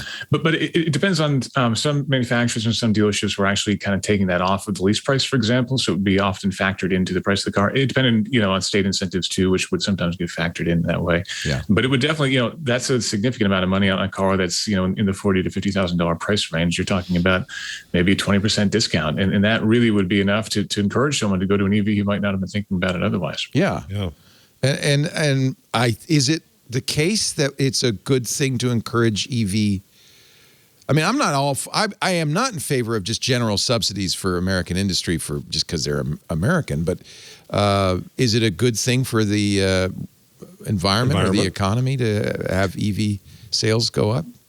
Yeah, I definitely think it is. It's one of those things where right now we're still in such early stages. You know, EVs make up less than 2% of the U.S. overall car market at this point. And so we're still kind of in that unfortunate chicken and the egg state where there aren't enough chargers to make people comfortable, but there aren't enough EVs out there to really make the investment in a charging network worthwhile. So this was really, you know, it continues to be an attempt to kind of kickstart that industry, to get more of these cars on the road, to make more financial sense, to incentivize other companies to come in and build more chargers, which will then encourage more people to buy more cars, which will mean more chargers, and everybody's happy at that point. So that's definitely good. And while, you know, you can, if you take the worst case scenario in terms of if you are charging your car based on electricity that comes from a coal burning old school power plant, at that point, the emissions are roughly the same as a gasoline powered car. So you can make the argument that it's actually maybe not helping things, but you can also, you have to look at this as kind of a transitional period. If we can get more people onto EVs, well, then there's more incentive for us to get more renewable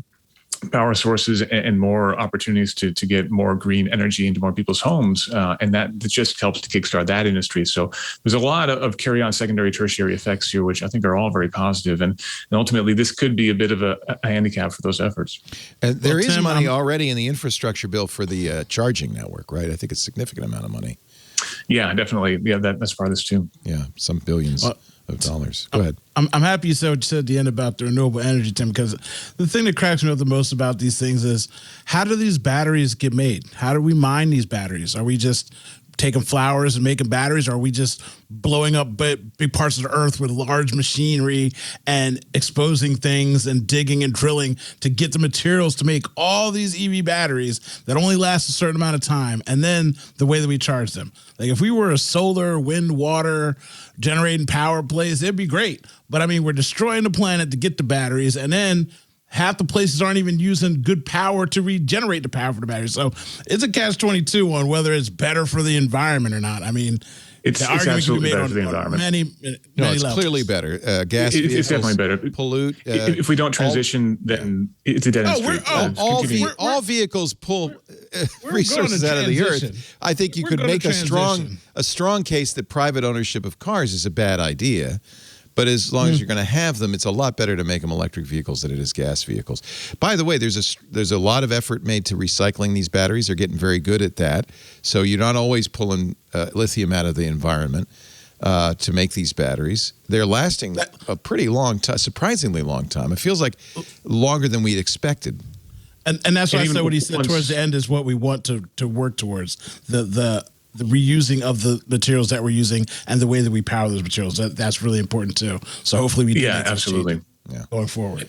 And there's this perception that, you know, having more EVs on the road means that in 10 years we're going to have a bunch of, you know, lead acid batteries sitting in landfills kind of dripping into the earth, which is absolutely not true. Even after 10 years, even if these battery packs are down to 80% capacity and they're not good enough for powering a car anymore, they're still going to be incredibly valuable batteries, much more valuable than any component of a used car that we have right now is 10 years old. So people are absolutely going to spend a lot of money researching ways to get those batteries out. And some of them will be in industrial applications, working as, you know, industrial UPSs.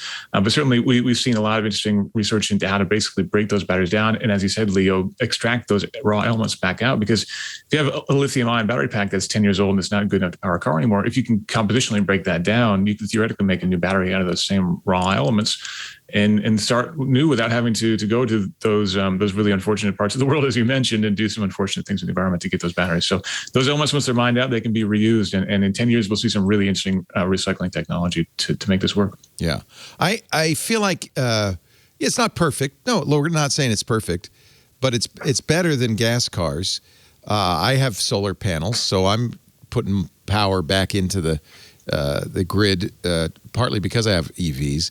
Also, I have two big Tesla Powerwall batteries, which it's my understanding are actually recycled Tesla batteries from cars that aren't sufficient for cars, but work fine to power my home. So I think it's jump starting this, right? It's not there yet, but jump starting it. Leo, can I ask a safe, I promise, but fairly ignorant political question? I would think that it would take one Republican to say, I can be Joe Manchin. I can have the whole world coming to my door begging me to vote for these things. If I just, hold the temptation out, Trump's not going to like me. It's but true. It doesn't have to be a Democrat, does it?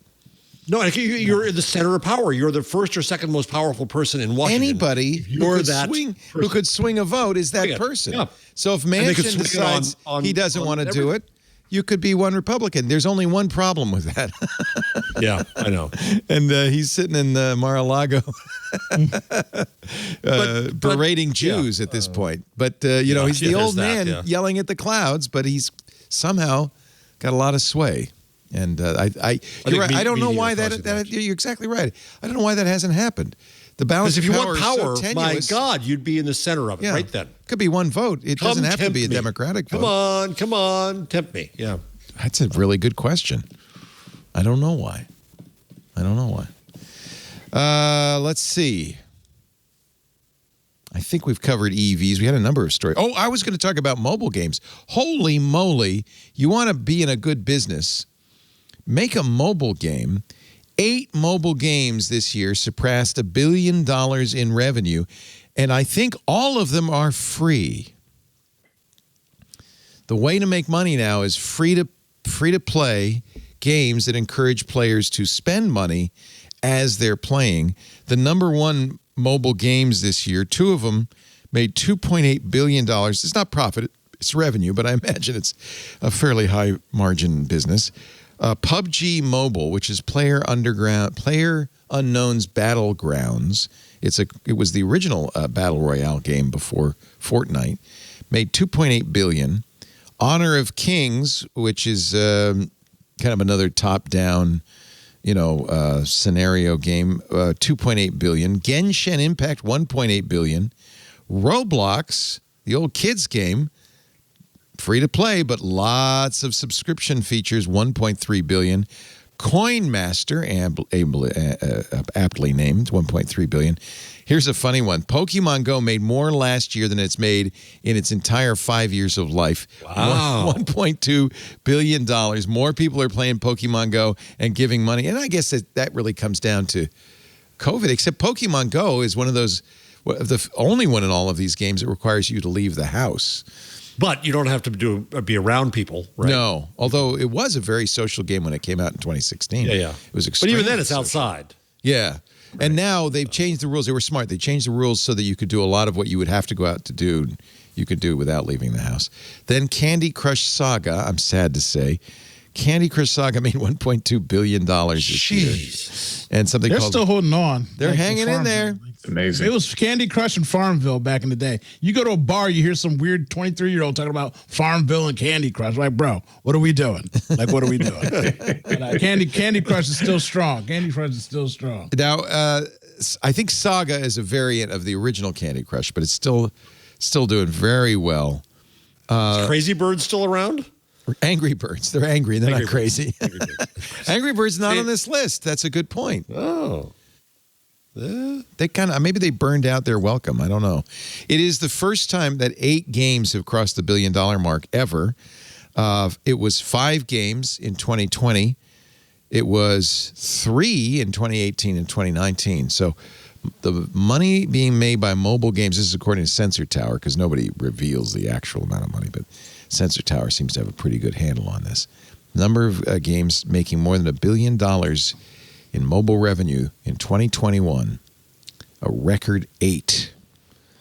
Actually, Apple just released Swift Playgrounds 4 for the iPad, which is for the first time allows you to make an app on the iPad standalone without any use of a Mac that you could sell on the App Store on the iPhone and the iPad.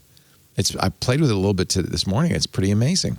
I'm going to make a game and use my favorite revenue model, which is, I'm not even going to name this game, but I'm addicted to this game. And the way they got me to pay them money is that every single thing that I did came up with an ad after my accomplishment. And to get to the next thing, I had to watch another crappy game. And I was like, you know what? What was it, $4.99? Take my money. I paid them instantly because after, it took a day where I was like, it's not a big deal. Watch an ad I watched the thing. And I'm like, oh But I don't have time to do this. Like, they got my money. That is the best model to get me to pay for a game. So I'm just working on something addictive. I'm going to just throw spam at somebody and be like, look, just give me $2 and you feel free to play this game for the rest of your life. That's the best model they got going. None of these games on that list do that, obviously. We're at the breakfast table yesterday. Lisa's playing. I think she's playing Words with Friends. She gets up and walks away. I said, what's happening? She said, oh, there's an ad. I don't want to watch it, so I'm going to come back in a minute. Yeah, get a commercial break. You know what I mean? Run to the fridge, get a sandwich, come back. Yeah. Speaking of making money, now I'm curious what you think about this. Toyota got a lot of heat for this, and I don't know if they deserve it. They made its key fob remote start. This is the ability to start the car from a distance, a subscription feature. But I'm not sure this is as bad as it plays out to be, or is it? It was initially reported, and it was perceived to be pretty gross, and it is still kind of gross, but it's not as bad as it was perceived to be. Basically, if you have a Toyota of a certain age, I think this is 2018 and onward cars, many of them have a remote start button on your key fob, which actually makes a direct connection to your car, an RF connection, so it's not going through the cloud or anything like that. You hold that button down, the car starts. So the belief would be, well, this is connecting directly to my car. It doesn't use the cloud, so it doesn't matter if I'm subscribing to Toyota's premium services because it's directly connected to the car. However, it is actually included in part of Toyota's package of digital services. It's just that those cars got that for a certain amount of time for free. And that is now becoming no longer free. Those customers are kind of falling out of that free window, and now they're being asked to pay $8 a month or $80 a year to continue to use this feature, which, again, doesn't use the cloud at all. So I can see both sides of the argument. You know, it was kind of always the way it was. It's just that people are starting to realize it now. But it is kind of, it's almost like, you know, when we used to play games on physical media and they would charge you money for quote unquote DLC that was actually already on the disc and they were just kind of unlocking it. Yeah. It's a little bit like that, in that it kind of makes, you know, it tastes bad in the back of your mouth, but it is ultimately something that's not really a change, as it were. It's just really unfortunate. So Tim, and it's the way it's going to be. Sorry, Tim, not to make you feel bad, but being that you're near Albany, and that'll be one of the places on earth where I think you might actually find use in pre-starting your car. Oh, yeah. Is it a useful service? So you warm everything up before you get into it and drive away. You melt the ice in the window, all that stuff. Yeah. This time of year, it's definitely an invaluable thing. And you know, there are multiple ways of looking at this services-based economy as applied to automobiles. One of them being, you know, would you pay a couple $1,000s extra for this feature? Certainly a lot of people do, but you really only need this feature maybe 4 months out of the year, 5 months out of the year. And so maybe it's actually cheaper in the long run if you only pay for it in October through April, and then the rest of you turn it off. You can cancel it and re-up. You can actually go month by month if you want to. So that's kind of the argument that a lot of people are making. BMW has been an early proponent of this kind of software-based application to seemingly hardware-based services in cars. Tesla's certainly doing it as well, where you can kind of pay as you need for these sorts of features. It's going to be becoming a much more common thing. You know, recurring revenue is everything in the modern economy, and the automakers want to get in on that. It's a precedent I don't like. I don't like this at all. I don't like it at all. I don't like it at all. I don't like it at all. So I drive Hondas, and I've driven them for a while. Now I pay it ends up being like $12 a month, but I pay for the year. But guess what? I can be in California and start my car, warm up my seats, turn on the defrost, and do what I need to do. That's what I'm paying for. I'm paying for that. Mm-hmm. And if I drive in a ditch, they send out a beacon and somebody comes to me if I'm unconscious and then come help me. That's what I pay for. You're going to charge somebody $8.99 for a physical connection that they've got to be visibly being able to see their car with the RF connection to do that. Guess what? Go to your local Best Buy car dealership guy, pay $199 for a remote start on your car and be done with it for the next 10 years of your car's life or 20 Wait years. a minute. There's no like reason some third-party solution? America, yes. You'll have to carry a second key fob with you to make that work, which is a bit of a bummer. Viper is in the future right now. You can have Viper be your whole new key fob where you don't have to have a secondary key fob. Okay, I'm not saying I know, but I'm just saying there's products out there where you don't have to have 3 key fobs anymore to do that. But the fact that they're doing this just irks me so much, because if you're going to charge me, then give me full service. Don't tell me that my key that already costs $500 to replace, when you lose a car, I got my car key in this plastic bag on my desk, because if I lose this, my life is over. Okay, I gotta keep this thing. Yeah, why are they so expensive? Actually, so the fact that they're charging that money drives me crazy. I don't like it. I don't like it.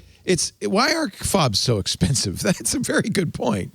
Because there's actually a fair bit of encryption going on in keys. So you basically got a private key encryption setup going on, and it is keyed correctly to your vehicle. So the process of replacing it is a little bit complicated, but certainly there's some technology in there. And the big thing is it's proprietary technology. Right. So it's not the kind of thing that they can really mass produce. Viper can't sell a key fob that necessarily starts my They actually, so they can. The workaround. That's how people get robbed. Oh. Yes. That's what they got scanners that can go out and pick out your key. Sorry. Go ahead, Tim. Yeah, that's okay. So some of these third-party ones would actually entail kind of installing your key inside the car and then having it always be in there. And then the third-party thing kind of takes over the functionality and kind of. But yeah, one of the exploits to get around these things and the encryption involved is basically to do like a man-in-the-middle attack where somebody triggers the car and then is close enough to your home to trigger the key, and then they can kind of trigger the response and enable your car to start and then drive it away at that point. So there are some vulnerabilities in the older versions of these things anyway. And 2018 is probably old enough. But anyway, it's an ugly thing. It all comes down to the ugliest acronym in the world, ARPU. ARPU, average revenue per user. Although a lot of people call it average revenue per unit, which tells you how much they think of the users. You're a unit. But this, I wonder, is this the way the car business is going to go? You mentioned BMW. For a while, they were getting a lot of heat because they put CarPlay in your car, but if you wanted to use it, even though it's an Apple feature, you had to pay BMW a monthly fee. I already pay. I don't have a Toyota, but if I did, I would have already paid $500 for this remote start feature. And then on top of that, you want $8 a month? Is this what's happening with the car business? If you're going to pay, get the right amount of services for something that you're trying to charge. Like I said, the fact that it's attached to your physical key and that they're still charging me $8 a month seems scammy to me. You know what I mean? When you buy a Tesla, they say, "Do you want the technology package for $10 grand?" I don't know who's not buying that up front. You know what I mean? But because that's what you need, and that's there's your price a lot of people who paid $5,000 or even $10,000 to get full self-driving. Yeah, and it ain't. You're looking at one of them. Did you do that? Yeah. Well, now that hurts.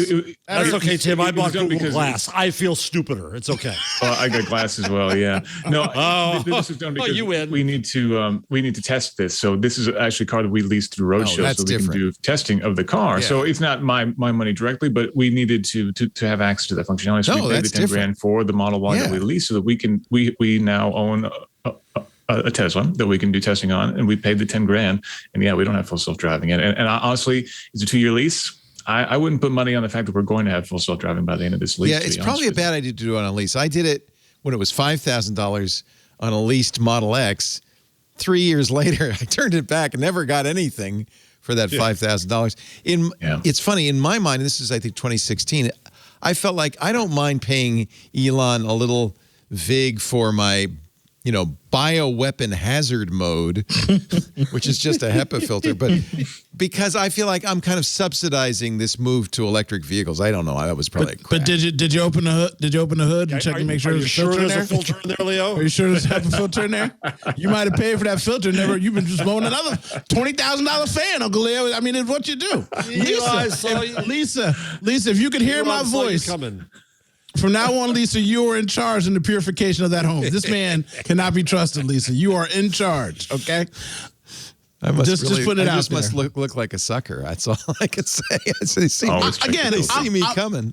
I'm mad at you and the device. I'm mad the device did not alert you before a year of the fact that they're just spitting out the same old air. Like, that's just terrible. It's terrible. I need their name offline so I can make sure I don't have it to me. I didn't mention the company's name. I don't. Yeah, you're a good man. You're not good man. Our sponsor. Those guys actually do what they said they would do. Let's take a little break. We'll come back with more Razin from Doctah and JJ Stone, IQMZ.com. 'Tis the season.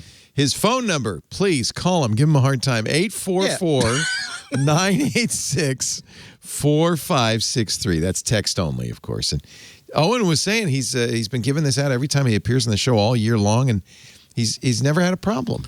which is awesome. I've met some awesome people. Shout out to one of your fans. Her name is Joanne.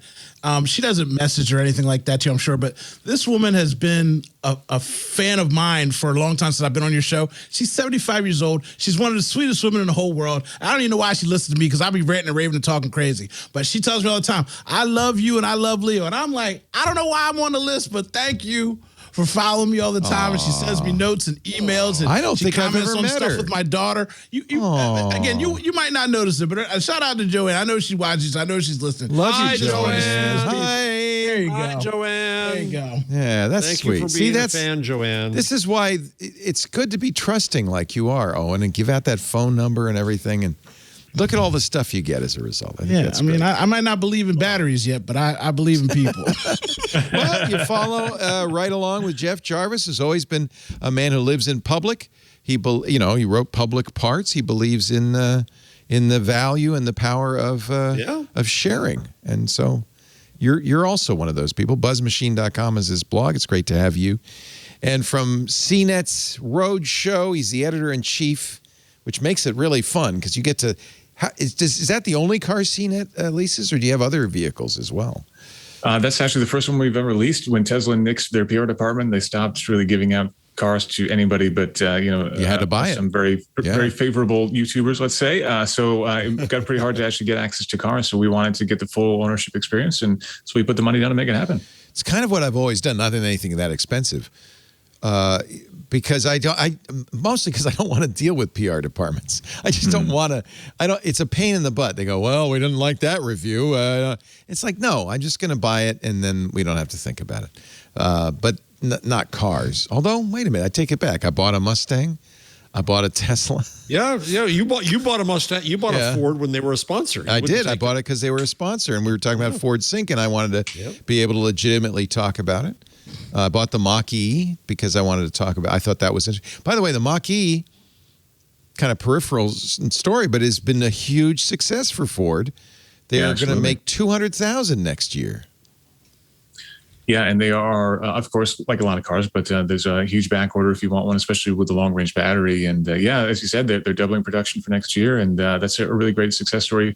Kind of Ford's first big EV. We've got the Lightning coming out next year, which should be a big story too. I'm really looking forward to that. I want that thing. That thing looks amazing. No, Owen, you want looks amazing. the Cybertruck. Man, look, I'm not gonna lie. I did want a Cybertruck just because I wanted the little 4-wheel ATV that came with it. But that Ford Lightning, that's beautiful. That thing is legit. It's the utility. I'm not even a man's man, but I tell you what, give me one of them things. I'm gonna be powering people's houses on the side, delivering couches, just going off into the woods. That thing looks amazing. I don't know though. You might like the Rivian with the built-in kitchen. Oh, yeah. Yeah. I'm already too big. The last thing I need is another place to eat food at. That's the last thing I need. You know what I mean? If I'm trying to cut down on fast food. Last thing I need to do is have fast food on my back in my vehicle. You know what I mean? I'm going to skip that one. That's right. All right. Our show today, it's great to have Noom. Speaking of, actually, Owen, this is going to be my prescription for you.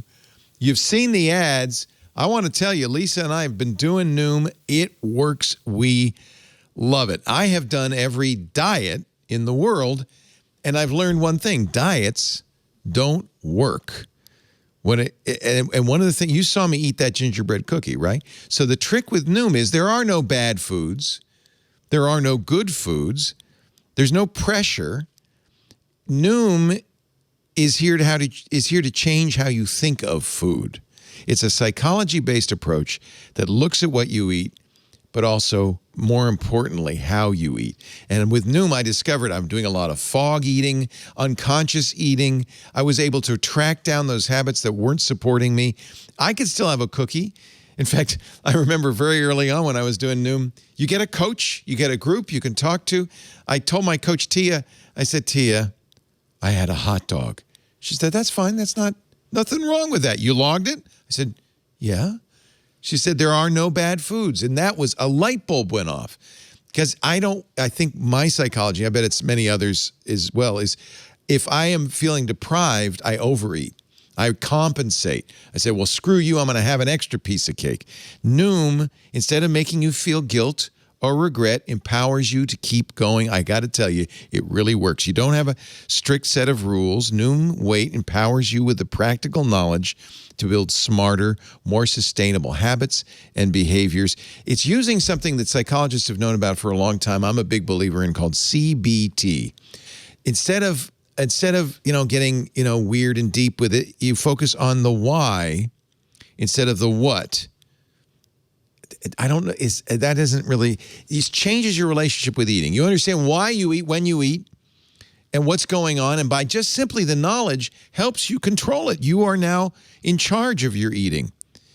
Everybody's journey is different, though. I don't want to say this is, but I'm just going to say Noom knows it's about progress, not perfection. There are no bad foods. There are no good foods. There is no pressure to change yourself to fit someone else's expectations. You just find things that work for you, and that is freeing. It feels good. Not everybody needs to be or wants to be on a strict diet. 2 days at the gym, 2 days at the gym, or, weird teas or anything like that. Instead of trying to kind of fit yourself into jam yourself into the lifestyle that somebody else tells you, try Noom.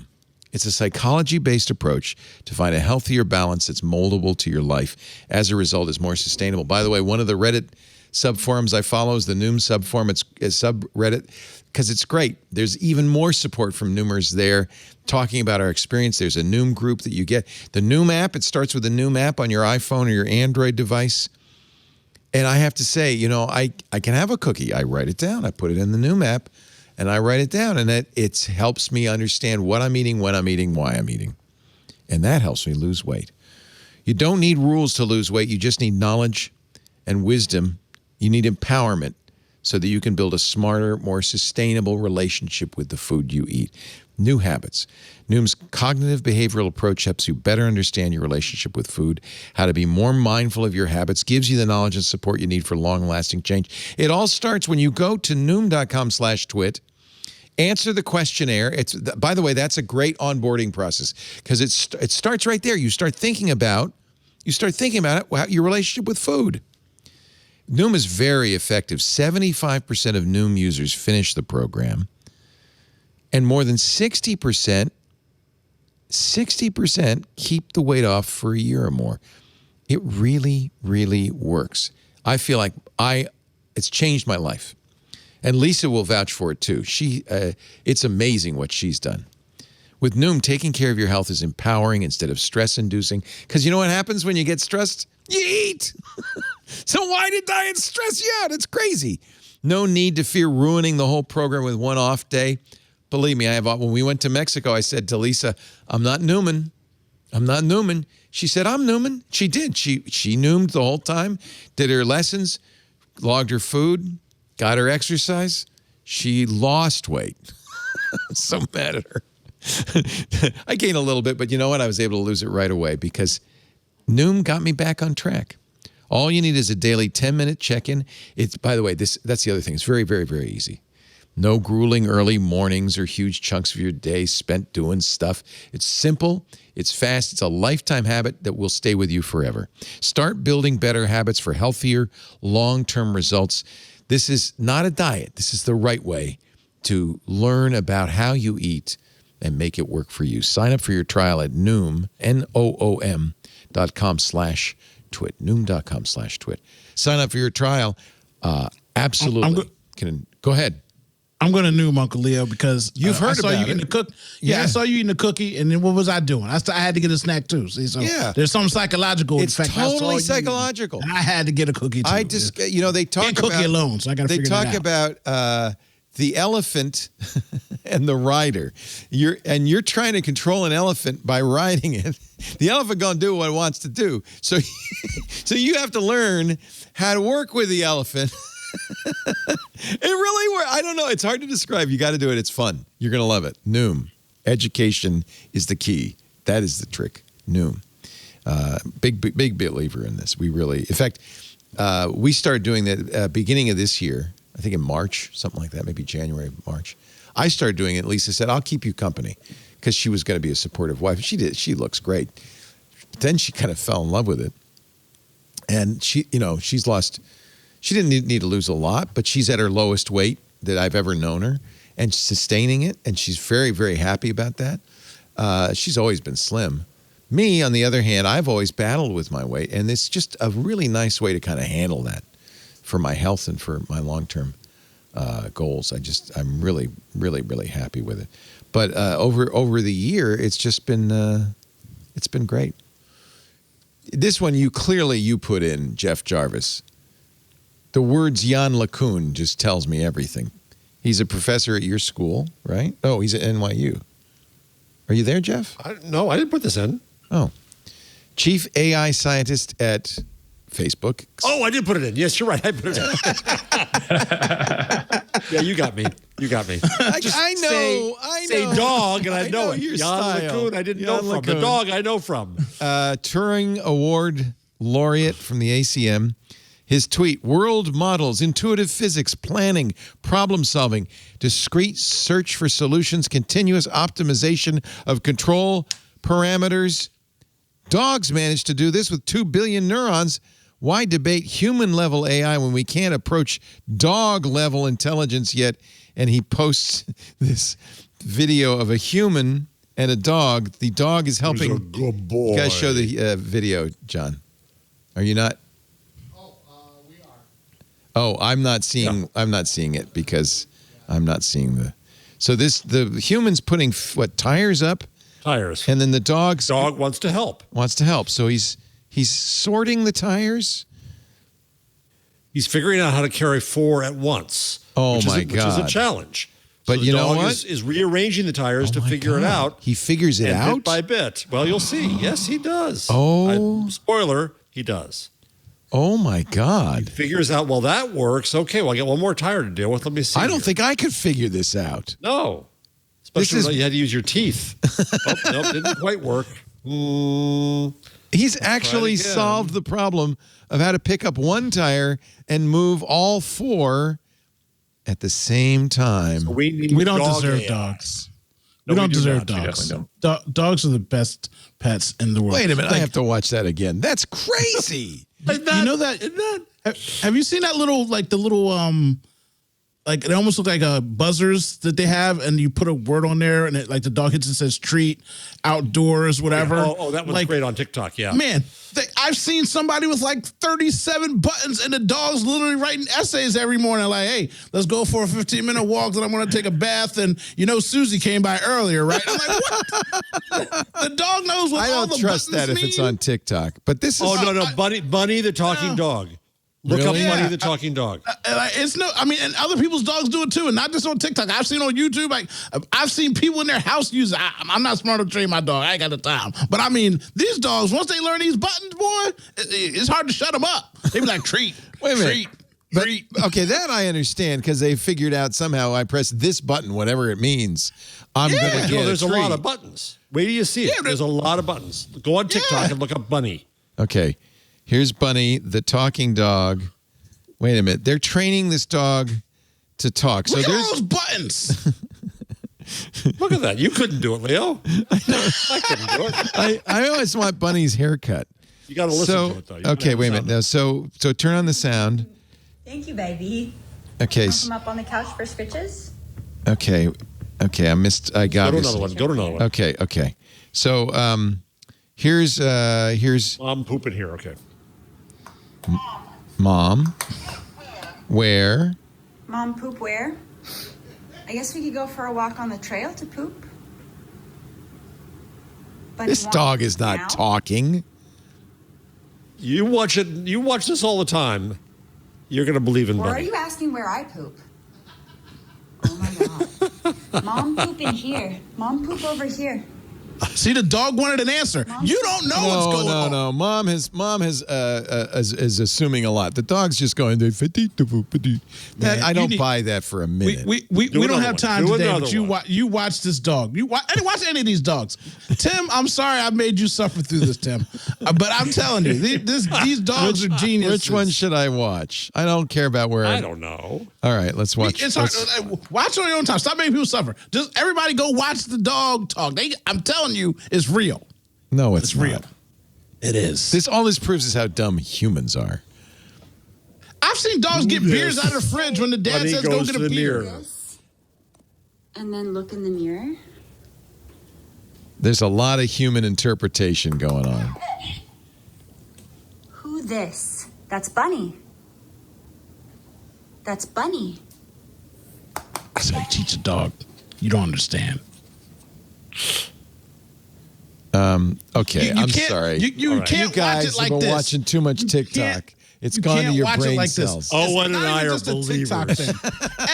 And stop. See, this is what I like about TikTok. We need to talk about these TikTok stories. Just because it's something on TikTok, stop blaming TikTok for you not understanding or the way the world happens. There's other forms of media. There's other forms of content, and this content is out there. Stop saying because of TikTok that things happen. Let's talk about the TikTok school thing because that personally affected me this week, and it made me angry. So let's just talk about since you want to be TikToking. Let's get to some of these TikTok stories. Okay? So this was a case of students posting on TikTok, what, bomb threats? Well, or just threats? Nationwide school attacks. Okay. And school districts were shutting down, sending kids home. Did this happen to Aaliyah? Yes. So I get a text message. Now, mind you, since Leah's been in the 3rd grade, we've had a thing where I go in her classroom, I scout her school, I tell her if there's ever an event, like I give her certain places to hide and go to, and her mother's always hated that I do this, but it's what I do. So anytime that there's a fire drill, alert, anything, her first thing to do is to text me. So she texted me and said, there's a drill going on, and I said, okay. 5 minutes later, she says, Dad, this isn't a regular drill. Something's wrong. So I go up to the school. Now, mind you, I'm not Rambo, but I like for her to know that I'm close by. So I sat at the edge of the school parking lot. They got amber lights up. You can't approach the school. And I just find out where she's at, and we're talking back and forth. And, you know, her mom starts texting me because now her mom's a teacher. Her school started shutting down. And then that's when you realize it's more than just one school, one location, and then you start hearing about the threats being made online and TikTok and Twitter and all that kind of stuff. And so it made me feel a little bit better that there wasn't an actual threat at this school. But mind you, last year a kid had a knife and the school got shut down. So things do happen. But this freaked me out because schools aren't really equipped for like things like this that really do happen in the moment. They It's have like, ironic because no one has yet to find the original post. Right, that's the issue. Yep. Yeah. So somebody supposedly posted, December 17th would be National Shoot Up Your School Day. No one has found the original post. No journalist, nobody can find it. But there are a lot of follow-up Reposts. posts saying, Yes. Yeah, oh yeah, did you see that? Oh yeah.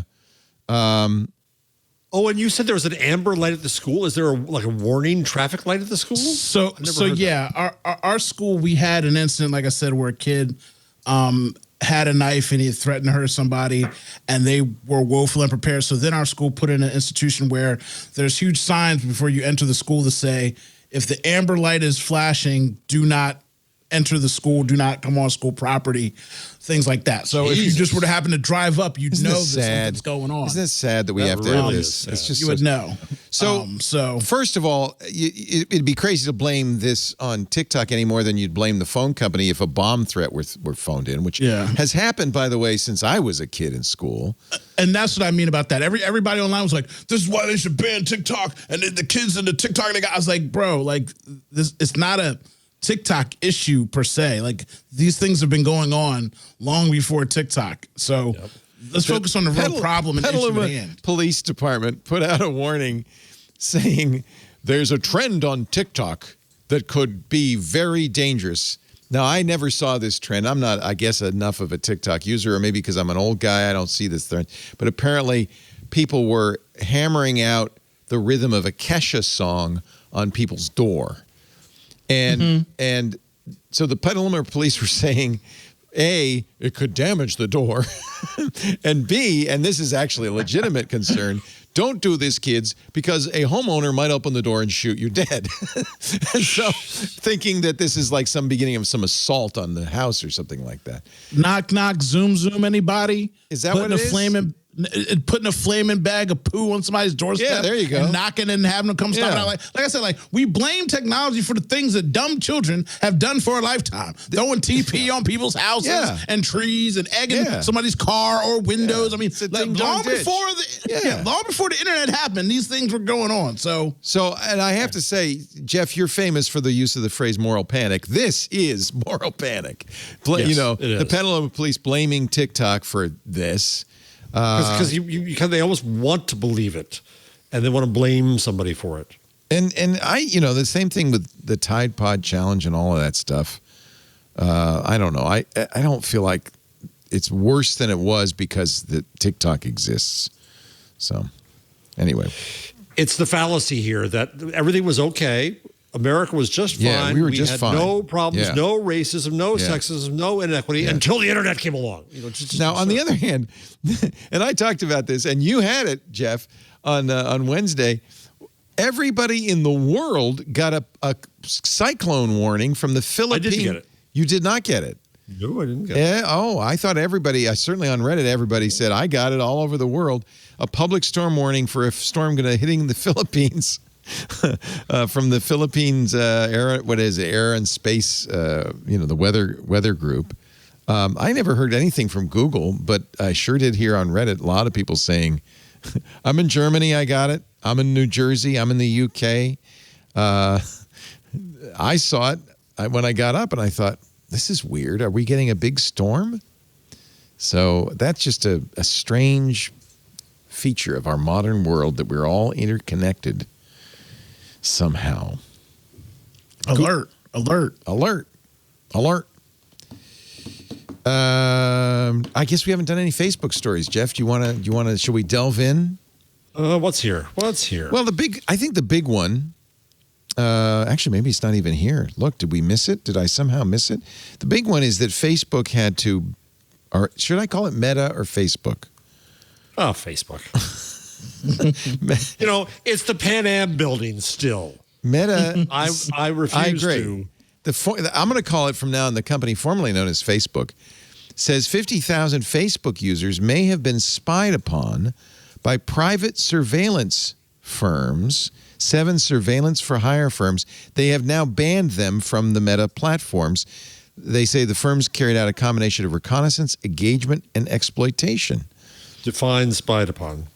Well, it's not my phrase. It's Meta's phrase. Cobwebs Technology, Cognite, Black Cube, Bluehawk, Beltrox, Cytrox, and an unknown Chinese entity, 4 of them located in Israel, 1 in India, 1 in North Macedonia, 1 in China. They all denied it, of course.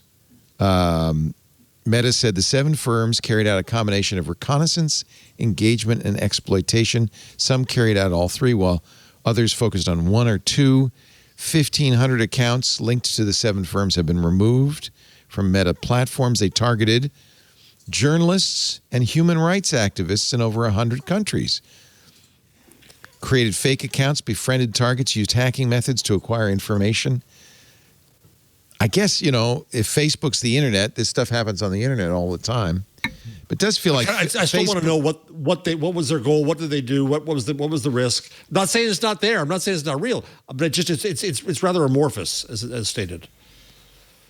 The global surveillance for hire industry, this is from Meta's post, targets people across the internet to collect intelligence, manipulate them into revealing information, and compromise their device and accounts. All right, that's the closest it's gotten to harm.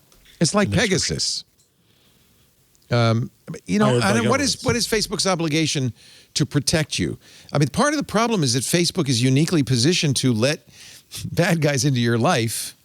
We all get emails. I just got an email this morning, and I'm so excited, saying I have $14 million in a bank account in Nigeria just waiting for me.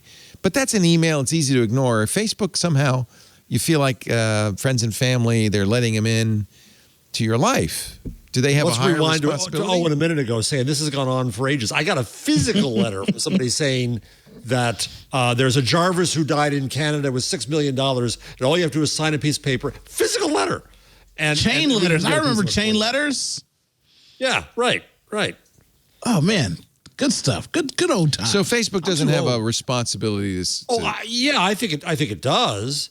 But this is what I think that Facebook should make a warrant, a covenant with its users to say this is what we will do for you, and then stick up to it.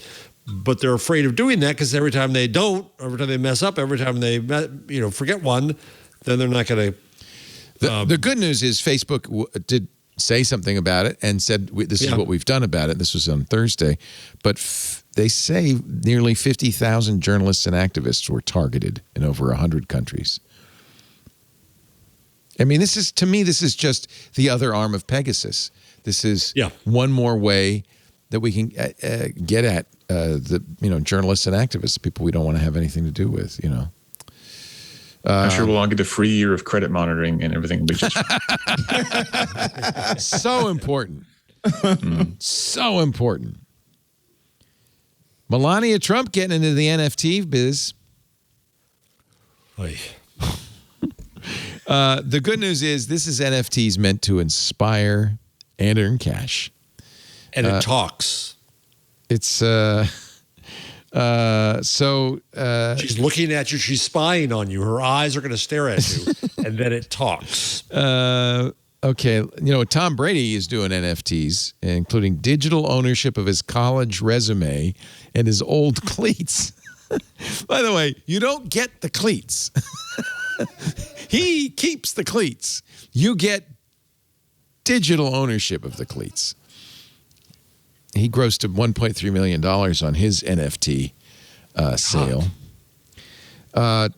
Melania's first NFT offering a watercolor depiction of her, quote, cobalt blue eyes.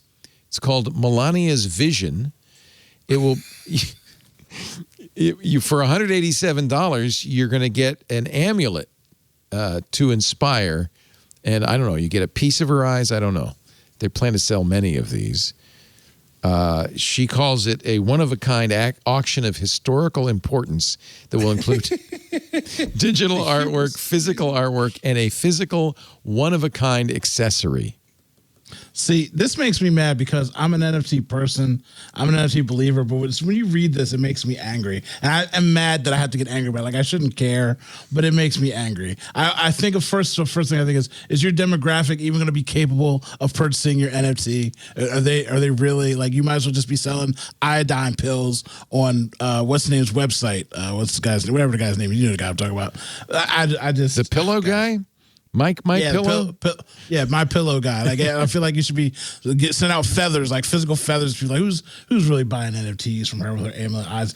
Stop making me mad about NFTs. I like NFTs. Well, this is another problem. I don't know exactly the solution. An NFT artist has withdrawn all of his art from DeviantArt because somebody's just taking it, selling it. It's identical to his original. That's terrible. And they're just selling it. And the thing is, the people who mint NFTs don't do anything to say, oh, do you own this? No, most people don't even write descriptions to their stuff half the time. So it's a definite problem. They've got to fix that problem. And what do you use NFTs for? What do you like them for? What do they do for you? So, we are human beings, and we collect things, and we save things that have value. Can I buy your cleats? Right. So again, the cleats thing isn't a big deal, right? Like, that's dumb because it's a physical item. Let's take the Mona Lisa, right? How many people have put up pictures of the Mona Lisa on their background or on a T-shirt, and they've worn it just because it's the Mona Lisa and they love the Mona Lisa?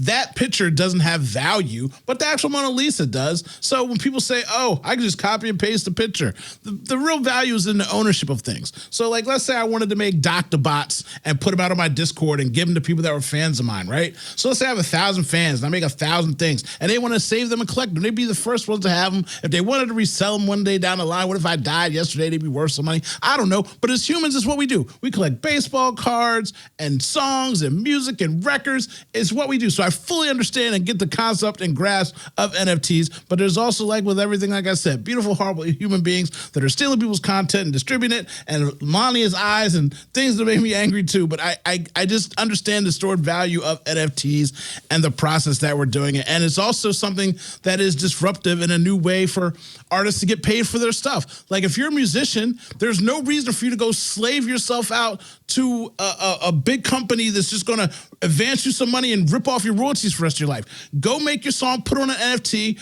put it out to your fans and say, hey, you'll get royalties as I get spins on Spotify, which means they're going to put you on their playlist and listen to you every single night because they're going to end up getting 2 cents a day or whatever. There's multiple different ways I can rain on it forever, but I just believe in the power that's given back to regular people and content creators. And I know that there's also things wrong with that too. Buy humbug, Merry Christmas, buy my NFTs when I start selling them out there in public. Because right now I do all my stuff in public. I've made some good money flipping some NFTs, and I just believe in the process. That's all I'm saying. But I know that there's also a problem. So I know there's also a problem. Radio Shack went bankrupt in 2015, right? They closed all the stores, which is a shame because in a lot of towns that was the only place you could get, components.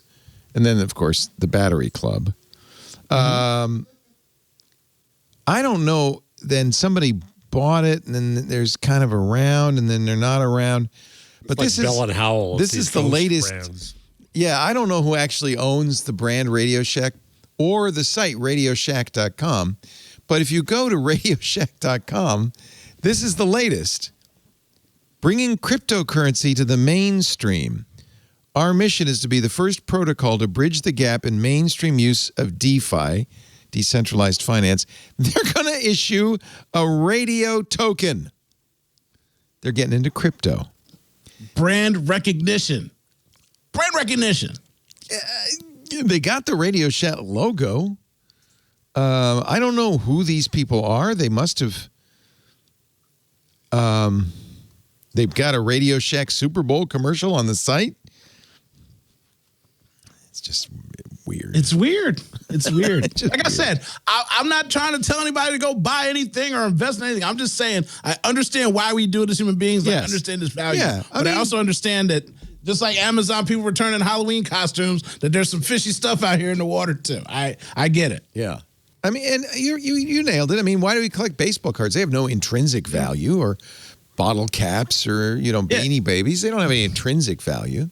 Yeah, you hang on to them because you love them, and then hopefully one day a billionaire says, "I want to buy my childhood back," and he's willing to pay you $1 million for it. You know, right. Or you go up in your grandmother's attic and you find a plate from World War III that there's only 2 left in the world, and now it's worth something. I mean, why do you think people watch Antique Roadshow? Because they figure somewhere in the attic, I got something. Well, that's my favorite thing. No, my wife cleans everything out. We have nothing of value left. It's all gone. She's mortgaging your future. Anything here. All right, let's take a little sign break. a couple of those books in the back there, Jeff, so I can, when I come visit and change your lights, I can grab a couple personally signed autographed Jarvis books. There you go. I have lots of copies of my books that didn't sell. I can do as many of those as you want. I love you too, Jeff. Our show today brought to you by, here's where if you're a millionaire, you should spend some money. Look what Ryan Reynolds has done with Mint Mobile. It has become my go-to mobile carrier. When you switch to Mint Mobile and buy any 3-month plan, you'll get another 3 months for free. Now, I got to tell you, Mint Mobile was already the company to go to for affordable wireless service. They were the first company to sell premium wireless online only. You can order from home. You save a ton because they don't have to pay the overhead of stores. Plans start at just $15 a month. All plans include unlimited nationwide talk and text and high-speed data delivered on the nation's largest 5G network, T-Mobile. And now, their best offer of the year for a limited time, buy any 3-month plan, even the $15 a month plan, and get 3 more months free. That's incredible savings. And I can tell you, as a longtime Mint Mobile user, they're great. You choose the amount of monthly data that's right for you. Don't pay for data you don't use. They do have an unlimited plan, but I would suggest you look at the site and pick a plan that makes sense. Look at your existing cell phone bill, and after you burst into tears when you see the bottom line, switch to Mint Mobile. I'm paying less than a third of what I was paying for T-Mobile service. You can bring your own phone. Mint Mobile will send you a SIM for free. Another way they don't gouge you. All those other companies charge you just to send you a SIM. You can keep your phone number if you want, port it over to Mint Mobile. If you keep your phone, nothing changes. They also sell phones. It's up to you. Mintmobile.com/twit. Switch to Mint Mobile. Get premium wireless service starting at $15 a month. That's for unlimited talk and text. Why are you paying $80, $90, $100 a month when you get the same for $15? It doesn't make any sense. And now 3 months free when you buy any 3-month plan. Mintmobile.com/twit. It's just a no-brainer. Mintmobile.com/twit. Cut your wireless bill to $15 a month at mintmobile.com/twit. I just think it's an amazing thing. I ended up, they sent me a SIM for, I think, 3 months, and I said, I'm buying a year. This is such a good deal. I ended up, I looked at all the, and I use a lot of data, so I got the 15 gig plan, $25 a month. Come on. For 15 gigs, you're never going to use that much. That's why you should go to the site and look and pick a plan that makes sense based on your usage, because it's great. Mintmobile.com/twit. Thank you, Mint Mobile. We had a fun week this week. I know we're going into the best ofs starting later this week. Actually, that's always a lot of fun. We'll have our Twit Holiday Special will be a week from tonight at Sunday, the 26th, the day after Christmas. That's going to be our holiday special with Jason Howell, Aunt Pruitt, Micah Sargent. The following week will be the best of, and all week long between Christmas and New Year's Day, best ofs. But this week, all fresh material, and what a week it was. Watch. There, you look good. You look scary. Well, actually, no, you look more like an aged monk. He looks like a Sith Lord. Sith Lord. And maybe somebody in the Sith Lord retirement community, perhaps. Ageism. Man. Previously on Twit. iOS Today. Apple has released iOS 15.2, and Rosemary Orchard and I look through the new features you can expect. Floss Weekly. Log4j, which is a Java library for logging, and it's used in a whole bunch of things. Like Minecraft is one of the big ones. When there's a security flaw in something that's written in Java, it can be years before everybody has sort of noticed, oh, actually, I do have a Log4j jar file sitting around doing something. They don't get updated very automatically in a lot of cases. This Week in Google. Yes. I think that Twit should make a new feature every December. How about if we call it Twit of the Year? Yeah, there you go. Our Twit of the Year this year, Aunt Pruitt. I'd like to present you with the official Twit of the Year award. It is this lovely, I don't know. Golden Deer. Golden Deer award. Twit. Can I have the receipt for that? He threw the deer back, by the way. Yeah, he didn't pick up his award.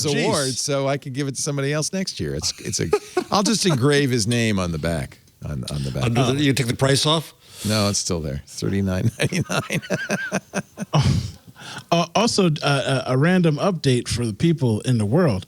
Guess who, after complaining on national Twit television that I couldn't get my Apple card? Yeah. Who got their Did you get an card? Apple card? They finally approved your boy out here in these streets. I mean, it only took a 790 credit score. I mean, that's all it took. It's just I had to baffling. push it over 780. We had actually to get up to 790. You were on and applied for it, and it got rejected again with a very good. It's better than my credit score. And we never could figure it out. So did they send you a letter saying we're sorry, or just suddenly it worked? No. I've been on my random. I apply every couple months because I was buying. I always buy Apple stuff randomly. But mind you, I bought the MacBook Pro Max 24 core. Guess what? Guess what? Yeah. It hasn't been delivered yet. It was supposed to be here by the 17th. Then it got pushed back now to January 14th. And now I'm like, should I cancel? I think that what they did was that 24 core, which I was trying to get in my sweet spot. I think it's really a 32 core, and they shut down cores, and they're scared to send them to people because they think I might hack it and get the full 32 cores. I don't know why they keep pushing this shipment back for me for this laptop. This is part of the supply chain. This is just part of the supply chain.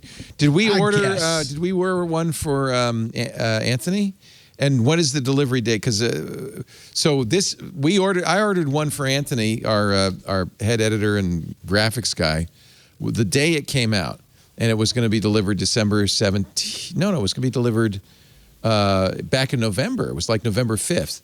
In fact, I got a notice saying FedEx can't find you, So we're sending it back on November 5th. What? I know. I called Apple. I said, what do you mean? We get FedEx deliveries every day at this address. Of course FedEx can find us. Apple said it's too late. They returned it. We're crediting a refund. So I didn't get the money back. But then we turned around, we ordered it, and it was going to be like Christmas. When is it now? Do you know, John? When we ordered it in mid-November, it was 6 to 8 weeks, and now it says January 18th is the soonest. Yeah. So this is... mine keeps pushing back, so I'm upset. Welcome to the club. This is just what it is. If you order one now, it says Valentine's Day. Yeah. And mine's pushed back now to the end of January. But at this point, I'm like, I might as well hold on and wait and buy a Mac Pro desktop or whatever comes out. By the time I get it, they're going to be announcing new stuff. You know I'm what? going to have that FOMO. will be. I bet you will. That will be that they'll have a Mac Pro or an iMac Pro. Yeah. Or at least they'll announce it. So, but yeah, I got approved. They got me. All I had to do was come on Twit and complain, and then somebody saw it. They saw you buy a laptop. They said card. we should give this guy his 3%. That's what it is. And I done spent a lot of money. They should have been gave me that dang thing. So weird. This is weird. Yeah. Super weird. Yeah. And even stranger that it turned around because you didn't do anything differently. You should have been accepted previously. I mean, my score went up like a little bit, but I mean, like, again, like once you're over it's 700, not just your I'm like, score. I think it's usage. It's a lot of factors. It's Goldman Sachs, by the way, that does this. Yeah. Yeah. Well, I'm sorry that I'm glad to hear you got it. Actually. Yeah, I'm in the community now. I got my Apple Card NFT. You know what I mean? I got in the club, baby. I got my Apple NFT. You know what I'm saying? Yeah, getting 3% royalties on everything I buy. People don't believe in NFTs. They don't understand. You don't get it. It's the future. My plan to get rich is to use the Homeland Security bug bounty. Actually, I'm being sarcastic. Department of Homeland Security. Remember, bug bounties are a very good way for companies to make sure that if somebody finds a security flaw, they tell you instead of, I don't know, telling the NSO group and selling it to some, nation state to attack people's devices. DHS wants to get hackers, to submit flaws directly to DHS so they can fix them. So they've got a bug bounty program. But guys, it's called Hack DHS, and the bug bounty. Now remember, companies like the NSO Group are paying millions. Apple's paying $50,000, $60,000, $100,000. The DHS is going to give you $500 to $5,000 for each flaw, depending on the gravity of the vulnerability. I make more money than that snitch to the IRS. It seems like they maybe could increase the amount of that. I don't know. I'm glad that they're doing something. There was a Hack the Pentagon event. I think it was under our friend Matt Kutz's aegis at the United States Digital Service. They found 140 unidentified vulnerabilities, 140 on the department's websites. Pentagon success prompted congressional lawmakers to do the same at other federal agencies, including the State Department. But I don't know. Maybe that's plenty. The bad guys I know, $500. I think the IRS pays you like $1,000 to start when you snitch on people. I think it's like $1,000 or $1,500. Seems kind of low. This seems low. By the way, if you don't know about that, you're not going to come to my house. I don't trust you. I'm worried. Look, I'm not doing it. I'm just saying there's people out on the internet flashing money, and then other people report those people, and then the IRS shows up and say, "How'd you get all this money on YouTube?" I'm just saying, Mr. Beast, watch out. That's all I'm saying. You know what I mean? Somebody out there report me, and it's more than $500, so that's why they're doing it. Actually, the president did sign an executive order, or will sign an executive order, to move 17 agencies, 17 government services online, including, this is a big change, allowing you to apply for a passport online. Whoa, at last. Finally. Yeah, that's great. Wow. Yeah. Filing taxes, applying for Social Security benefits, waiting in TSA lines. Wait a minute. You can't do that online. My avatar is going to wait for me. Thank you very much. Yeah. 30 specific updates they need to make, according to this executive order, including allowing Americans to renew passports online. Yeah, it would be a little weird to actually get your first passport. I guess so. Look at you and say, yes, yeah, you go to that's the post office to do it, right? And they look at you and your Which documents. is fairly new, actually, because you used to have to go to the State Department. Yeah. So you can renew online, though. That's good. Disaster victims will be able to submit photos of damage via their mobile phones. That's good. Smart. Good. All of these actions are near-term in nature, according to the Deputy Director of Management at the OMB, and they will generally be completed in the coming months within 1 year. USDS at the forefront of this. Our friend Matt Cutts is no longer administrator there. He retired, but the United States Digital Service, which was created to get Silicon Valley to come help with the Obamacare site, the ACA site, now is doing stuff for all. They did the Veterans Administration and stuff. There's also a tech team inside the White House. That is the tech. I'm sorry. That is the tech team, the U.S. Digital Service. They're inside the Pentagon, I think, but that's all right. Well, protocol says the White House. I'll say that's one thing that COVID did for us, like the fact that like the DMV, before you had to go in and do the whole process to get an ID. Now you just go online, they mail it to you. I got my new ID, and then within a week I lost my wallet.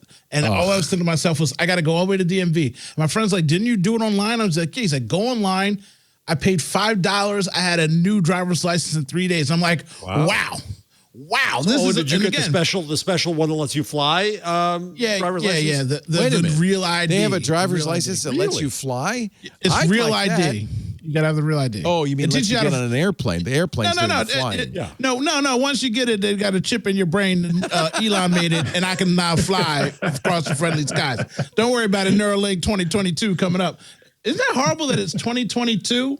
It's actually going to be 2020. So it was 2020 out loud. 2020, oh God, that's and horrible. then 2021 WON, and now it's 2022. It's going to be the twickening or something. I don't know.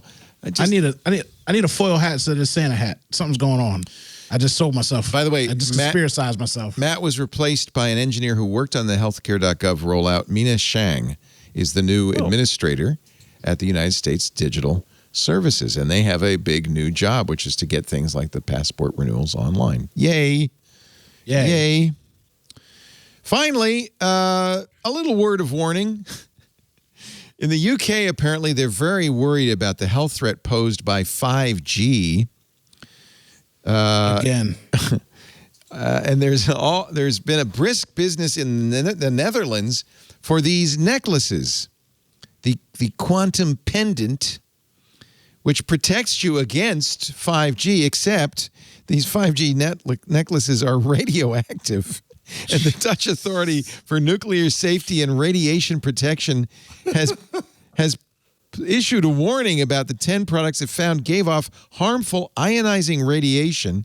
By the way, this is where moral panic gets you, right? It's going to be radioactive. So people are constantly saying your cell phone is going to kill you. And I always say, no, it's non-ionizing radiation, which means, as far as we know, it's harmless to human cells. So what do you buy? A necklace with ionizing radiation to protect you from non-ionizing. By the way, does it do anything to the 5G? No, of course not. Does it actually do anything? No.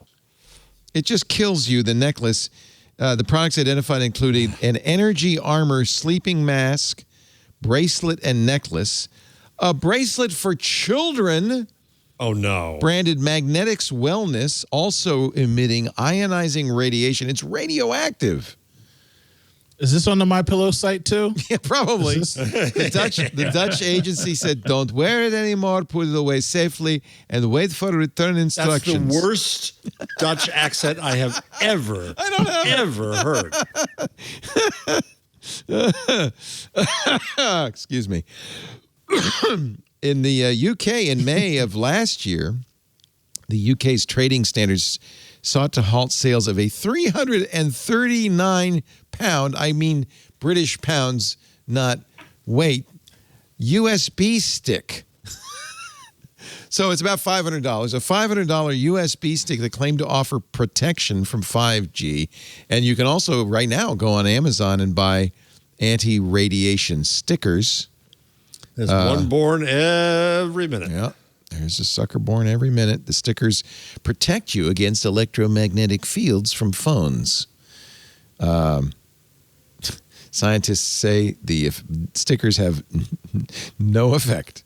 No effect at all. Except identifying you as a schmuck. It's the sucker hat that I was talking about. When they see that sticker, they see you coming.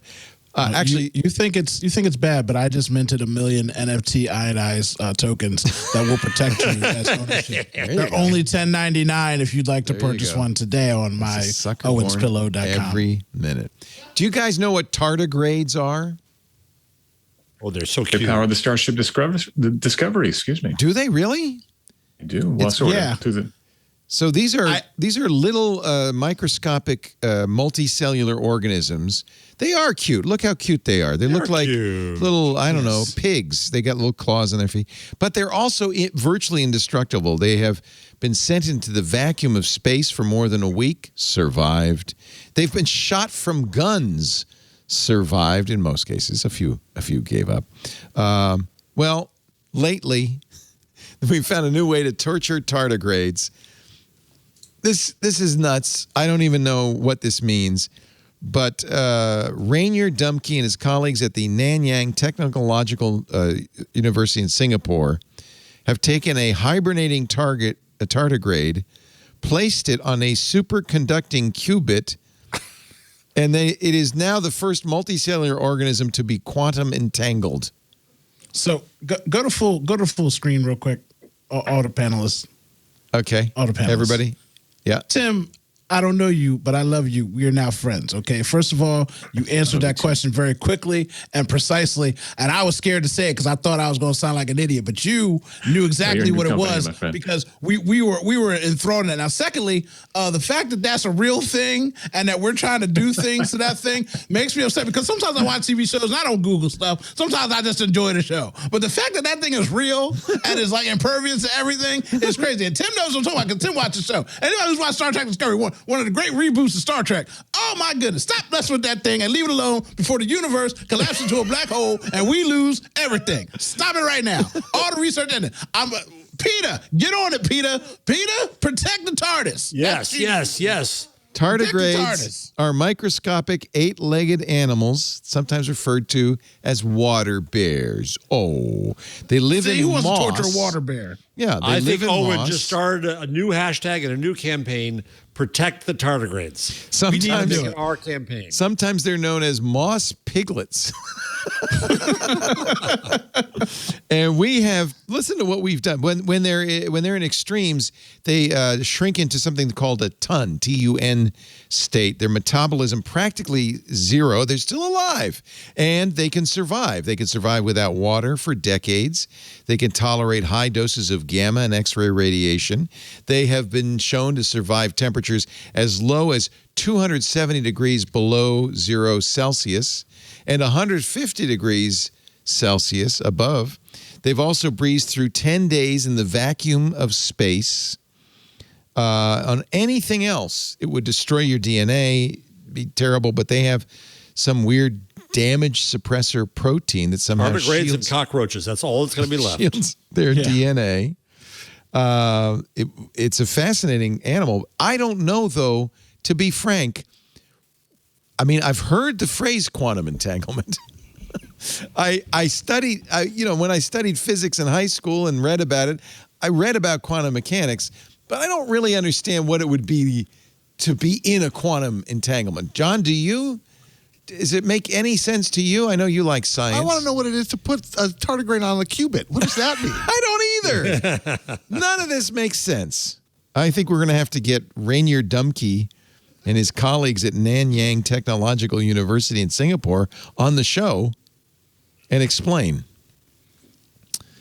But tardigrades are fascinating. However, the first multicellular organism to survive a quantum entanglement.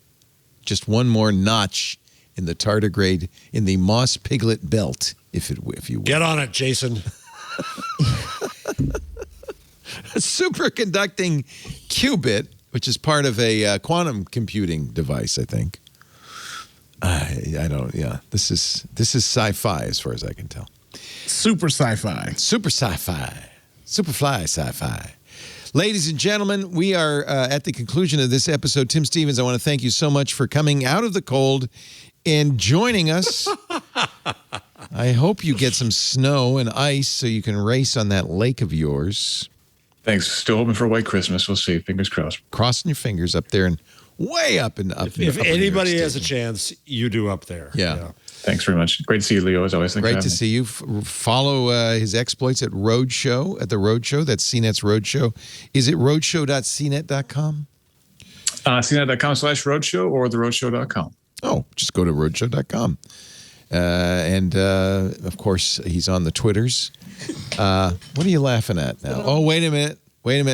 Leah is joining us. Hello, Leah. Yay. She's got the week off after the TikTok bombing, I guess. Yeah. After the what? No, never mind. Forget it. I don't want to give her nightmares. See, she doesn't even claim it as a TikTok thing. She just claims it as, I got 5 tests on Monday now. Oh, no. Oh, no. There should be a law. Now, Leah, are you wearing that necklace? Oh. I literally was just wearing it 2 days ago. She was wearing it 2 days okay. ago. So go ahead and tell them. Oh, Merry Christmas, and it was really nice meeting you and Lee. Yeah, we had a wonderful dinner. And thank you all for the soap buying. Oh, we love your soap. Thank you for the salt buying. Now my son's in salt. You're in soap. It's great. You two. Well, he's a little older for you. That's his son's. Yeah. That's my son. Leah's very excited about the salty. Yeah, she's a queen of merchandising. Yeah. We had a wonderful dinner with Owen and Leah in Petaluma, and then Lisa apparently had taken Leah shopping. Yeah, and always a risky thing. Merry Christmas, Leah! Merry Christmas! Merry Christmas! Merry Christmas! Jeff Jarvis, thank you so much, Professor Jeff Jarvis. Wait a minute, let me get the thing because we got the music and all that. He is the Leonard Tao Professor for Journalistic Innovation at the Graduate School of Journalism at the City University of New York. Did you buy that one? I don't know. Where'd that come from, John? That's good. Did we do that or did we buy it? It came in the mail. Came in the mail. Hang on. That's to say. I think we need more of those. That's great. Yes, we do. Yes, we do. Yes. Craig will be alerted. We can summon Craig from the netherworld again. Oh, yeah, that might be fun. That might be fun. Yeah. It came from Eric Jones, who's Thank you, Eric. the artistic director of the Master Singers of Virginia. Oh, wow. So that's like real. Thank you, Eric. And Thank you, Eric, and Master Singers of Virginia. Thank you for your kind gift. We also do this show. I'm going to let Owen close it out. So as we traditionally do, I want to thank everybody for joining us. I remind you, next week, it's the holiday special. We are recording early. We're recording it on Monday, so you can also watch us do that live. Monday the 20th, tomorrow, 2 p.m. Pacific, 5 p.m. Eastern, 2200 UTC. Same time, new day. We always do twit around actually 2:30 p.m. Pacific, 5:30 Eastern on a Sunday, 2230 UTC. As always, you could watch us record the holiday special tomorrow or any Twitch show by going to live.twit.tv. You could chat with us at irc.twit.tv, so I encourage you to do that. The following week will be our best of episode. That's January 2nd. And January 9th, we'll come back live with a live twit. And that one is going to be very interesting. Our futurist panel, including Daniel Suarez, sci-fi author, with Amy Webb and futurist. And we're working on a scientist to get somebody in there. So that way we'll kind of cover it all. That should be a lot of fun on January 9th. If you're a member of Club Twit, you can also chat with us all the time at any time in our Discord server. You also get ad-free versions of all of our shows and the Twit Plus feed, which has things that we don't put out on the regular podcast feed, like our Untitled Linux show, the Giz Fizz, Stacey Higginbotham's book club. We have you're coming up on Ask Me Anything, aren't you, Jeff? Pretty soon. You're going to be on. Yep, pretty soon. Yeah, pretty soon. In January, like March. Oh, March. We're booked out to March. He books way. I tell you, and is organized. He has booked through 2030. He booked me 3 years ago, and he keeps bothering me about it. I'm like, bro, I don't need to answer yes yet, okay? You booked me 17 years ago. Don't put it off. Don't put it off. But if you want to access all that great content, just join Club Twit. $7 a month. It supports us and everything we're doing. It's fun people. It's really it's turned out to be really, really great. And we thank all of the thousands of people whu are members now. You have a nice welcoming meme up on there right now if you can do the video. Oh, I go to our Discord. You mean join us. Join us.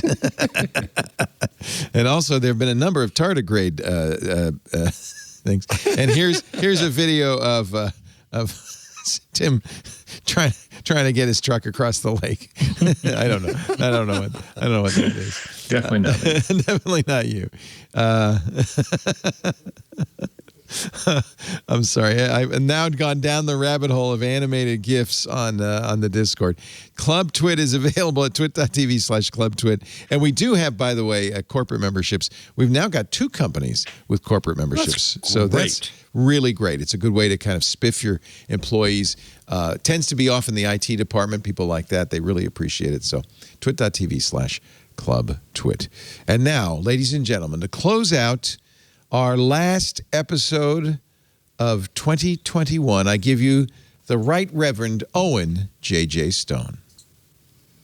First of all, if you're in the chat or you're in the Discord, you are the backbone of this show. You guys are smart and creative. Woo-hoo. I'd also suggest that you say the name of this show should be Fake Filtration, Imaginary Filtration, something with filtration. Think amongst yourselves, talk about it. I was going to do Skippity Doo-Dah. I mean, no. We really need to emphasize this filtration chat room and Discord. Just focus on that for me. Come up with something quippy and having to do with working filtration. Out. Okay, all right. Secondly, it is the most wonderful time of the year, which also means that for some people, it is the worst time of the year. So if you have family members that don't have kids or are alone, or maybe their spouse passed away, make sure you check on your aunts, your uncles, your nieces, your nephews, your cousins. Call them, stop by, pick them up, go watch Spider-Man together, spend some time because you got a couple days off. But don't forget about the people that are usually alone at this time of the year that are in your circle. Aww. I know Omnicron's out there, but if you could even just give them a call to check on them, I'm sure they would appreciate you. I will tell you that the one show that I don't do enough, but I'll start doing next year, is Raising a Ninja, because people love talking to Leah and about Leah. Yeah. And I'll tell you, the other night I came home and we bought all these candles. If you look on the internet, you can see it. And the candle was fresh in her room. And I'm like, man, it was just fresh. Her lights were out. Everything was dark. And I was like, there's no way she went to bed that quick.